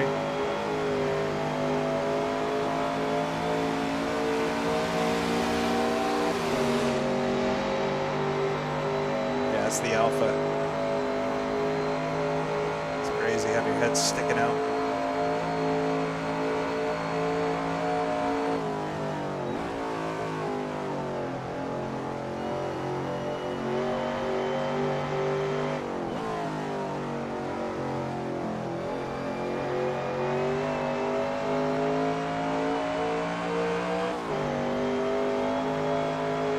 Yeah, there's a Pitboard app on for Assetto Corsa. There's also a bunch of SimHub ones. In what video was that? The AMS2 AI video I did most recently. Totally blow the source here. The last video I did with Automobilista 2, I linked to one of the Pitboards I've made. Very, very small one.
pretty decent lap here somehow. Just a 10th off my best from qualifying. Just about 6 minutes. It's going to be close if it's just one more lap. Or I guess it depends where Casperi is and everything.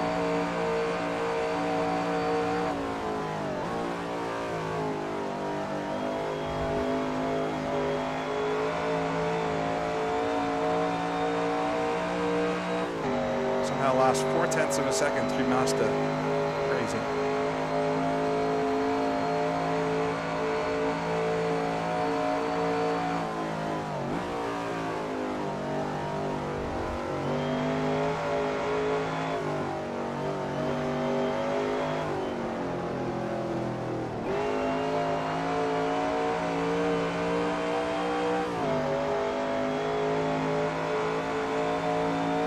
Yeah, maybe because I missed La Source, I got a good run down to Eau Rouge.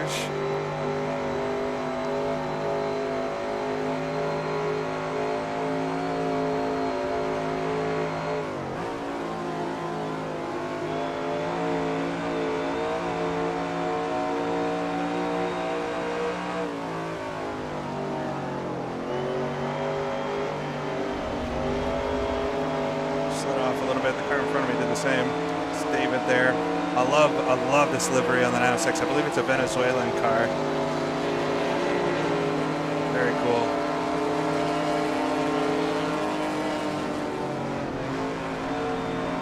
Yeah. Those awkward passing.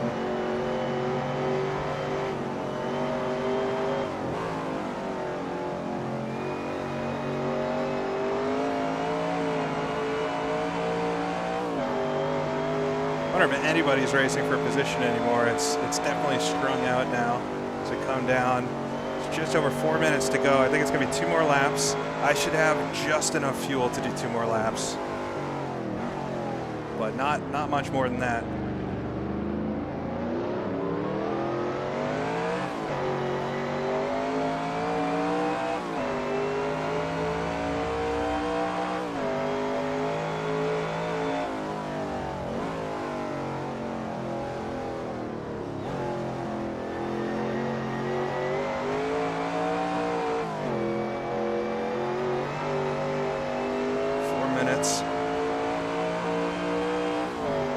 I mean, it's going to be over for me when I pass the line next time, but I think we'll have to do 1 more lap.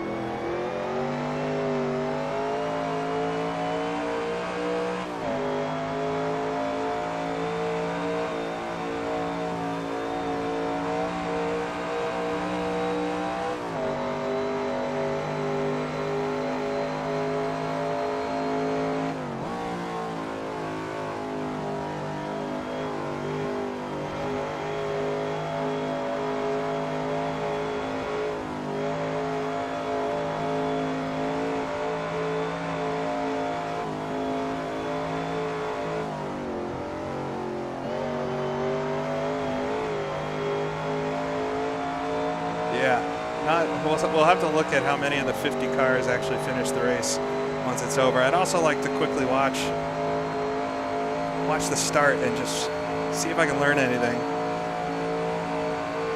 If I just messed up or if there's any way I could have prevented that. I'm sure there's many ways. It'd be good to watch back. We'll of course look at the results and everything and see who might have won each of the classes.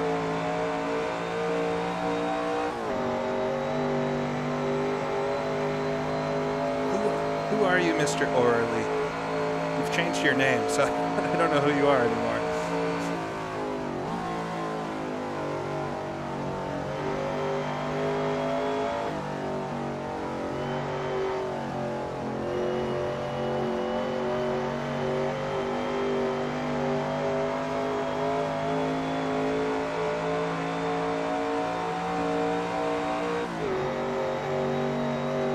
Yeah, I think I just didn't go through. Oh, it's Liam. Hi, Liam.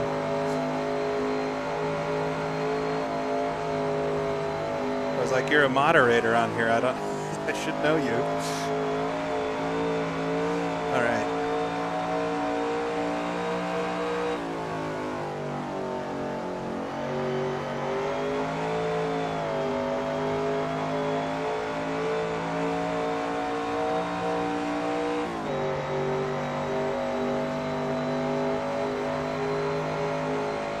All right, we should just have one more lap to go after this. I really hope, because I have just enough fuel for one more lap. There goes the fuel light. It's wonderful. You can see the reflection of it in the. If you're wondering what that little dot is on my windscreen now, that's the old fuel light that's come on my dash. I'm not sure how they reflect. Like, that's behind the dash. I don't know how they're reflecting there, but it's still kind of neat.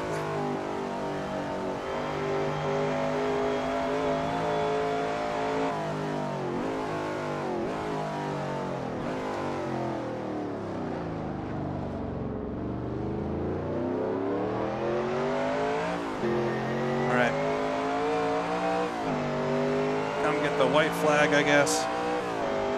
Hopefully. I can't imagine Kasperi's going to finish or do another lap after this. So it should be the final lap. I've got the perfect amount of fuel somehow.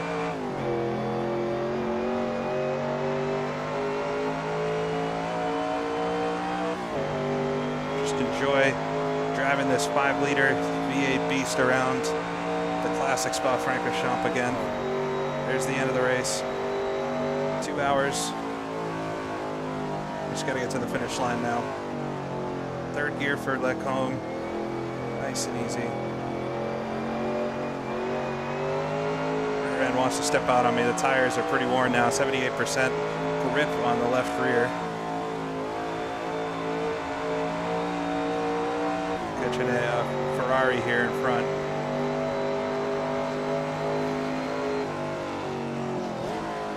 Give it to him. Just follow him through. He's probably not going to be that much slower through Bernonville. Fade out to the house. Just don't hit it. Keep it on the inside now, coming up to Malmedy.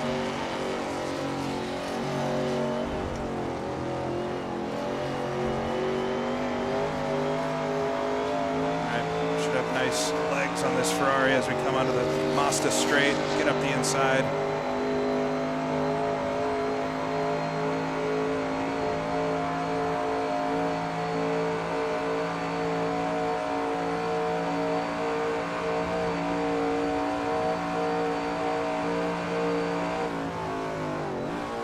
Down to second or fourth gear for the Mazda kink.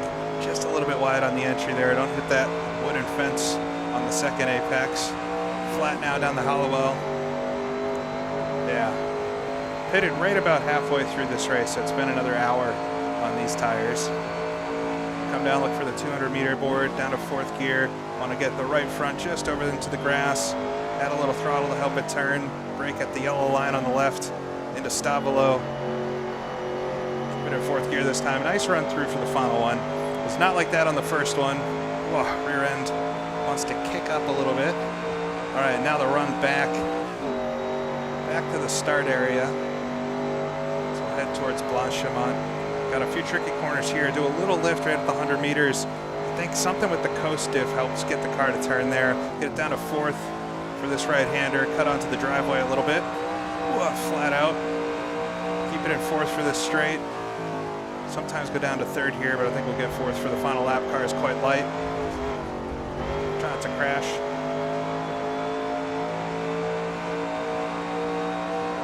Almost spin the car out there, of course, on the final lap. Fifth gear is now heading towards Blanchimont. This is where the current circuit rejoins, right about here. We'll come into Blanchimont, down to fourth gear. It's the first corner in the, this one probably has a different name. We'll paint the line there, get it down to third at the 100 meters. A little bit of throttle will get it to turn. Car feels awful right now, but now flat. This is where the modern chicane is and everything. We just get the fast left-hander, sketchy corner. We come up to La Source, final time right at the 200 meters. Break it down, use the engine braking, down to first gear. Roll it on through. head down the hill to get the start-finish line and hope that this is, in fact, the final lap, because we're definitely not going to make it around again. But there it is, checkered flag. I got it in the top left corner of my screen. Checkered flag, second place from second to second. Oh, I didn't see where Kasperi went, but they have won the race. I'm exhausted. The practice, the whole race and everything. Very, very tiring one. But yeah, you know, I made a big error on the first lap, but I did about as well as I could for the rest of that race and got back to where I started. So hope it was enjoyable to watch. We're going to watch a little bit of the replay just of the start. I really want to see what happened, but let's quickly look at the results before the session ends. And congratulate all our winners and everything. But yeah, it is Kasperi that wins. Hold on, let me get this bigger here. There we go. Kasperi wins, ahead of myself in second, and Martin comes away with the podium in the GT40 Mark 1. Up and down race for them. Jack in the second of the Maseratis finishes in fourth, so it's Ford Maserati.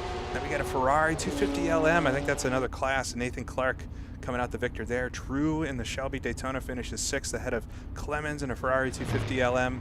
Johan in a GT40 Mark 1. Jose in a 365 Spider. And then Tom in the Daytona finishes top 10.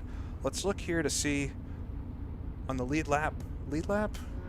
No, it's just me and Kasperi on the lead lap, but then just one lap down is back to 15th with Mateus in the Iso Grifo Bizzarini car. Looks like Felix, Daniel, all them finished the race. Come back to 29 laps. Steve's in 30th, so I think quite a few folks finished, which is great to see. It seems like it tails off maybe around Daniel in 35th there. But really nice drive from everybody. All right, let me pull up the old replay here, and we'll just quickly check out that start, because I made a really big error on the start there.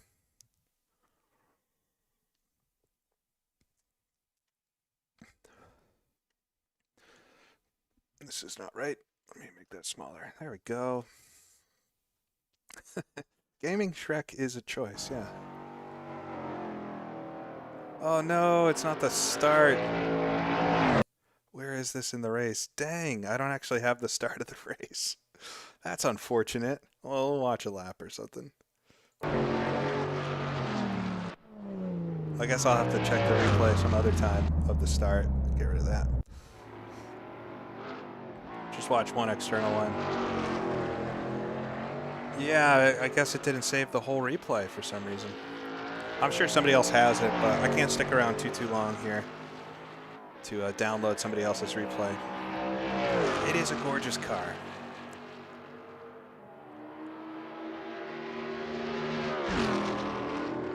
Yeah, I must have had the shorter replay setting on.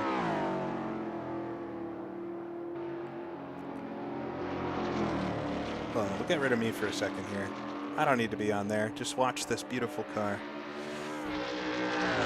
It's all right. I don't need to relive that with everybody. I'll go watch my stream back later and watch what I did wrong. Actually, we could probably do that. Let me cue that up while this is playing.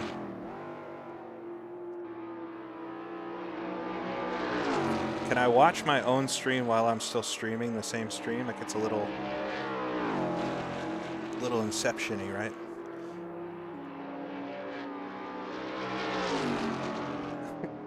It's like if a Corvette was made by the Italians, yeah.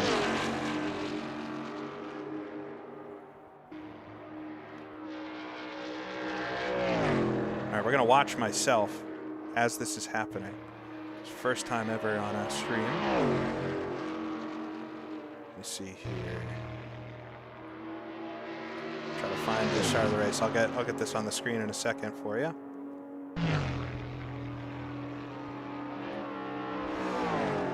All right. Beautiful watching the Maserati here, but we'll pause that. Let me get back on here, and let's see if I can get this See if we can get this showing. There it is. Hey, this is perfect. I'm covering my own face, so it won't get too confusing. All right, we're just watching the start, though, to see if I can spot what happened. Got away decent here.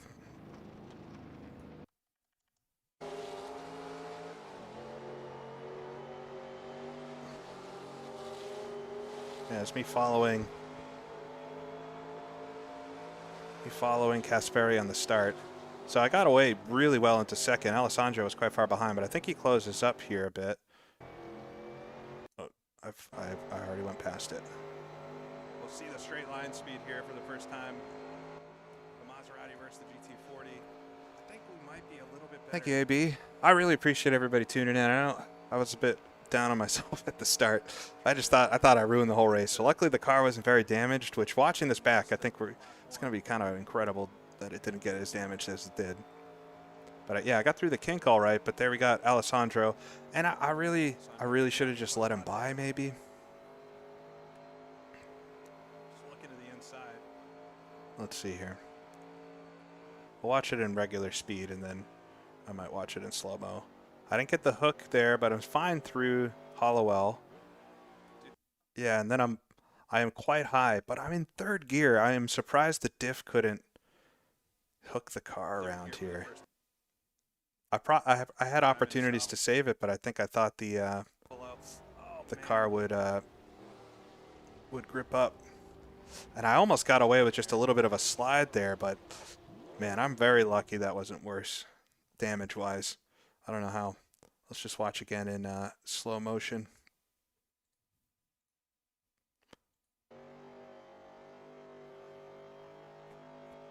Yeah, I am surprised with third and like the diff. The diff usually kind of rotates the car, so I'm surprised it didn't hook up better. But yeah, I got real wide. Just ride the wall. We don't have to listen to me whinge on about that. Marshals are fine, right? Yikes. Anyways, it ended up working out for the best. All right. Well, I appreciate everybody joining today. I had a lot of fun with it. It was fun to run back through the field, and those that said it in the chat, you're probably right that it made for a much more interesting race than it would have been otherwise. But yeah, I think that's it for this one today, and I'm not sure what the next thing I'm going to be doing is, but I'm sure there'll be something else soon. It's Thanksgiving week here in the States. I'm looking forward to that as always. But yeah, have a great rest of your weekend, everybody. And thanks to SROL and everybody for a fun race today. Really challenging one, but something that I had a lot of fun with. But thank you very much for watching. I'll see y'all again later. Have a great rest of your weekend.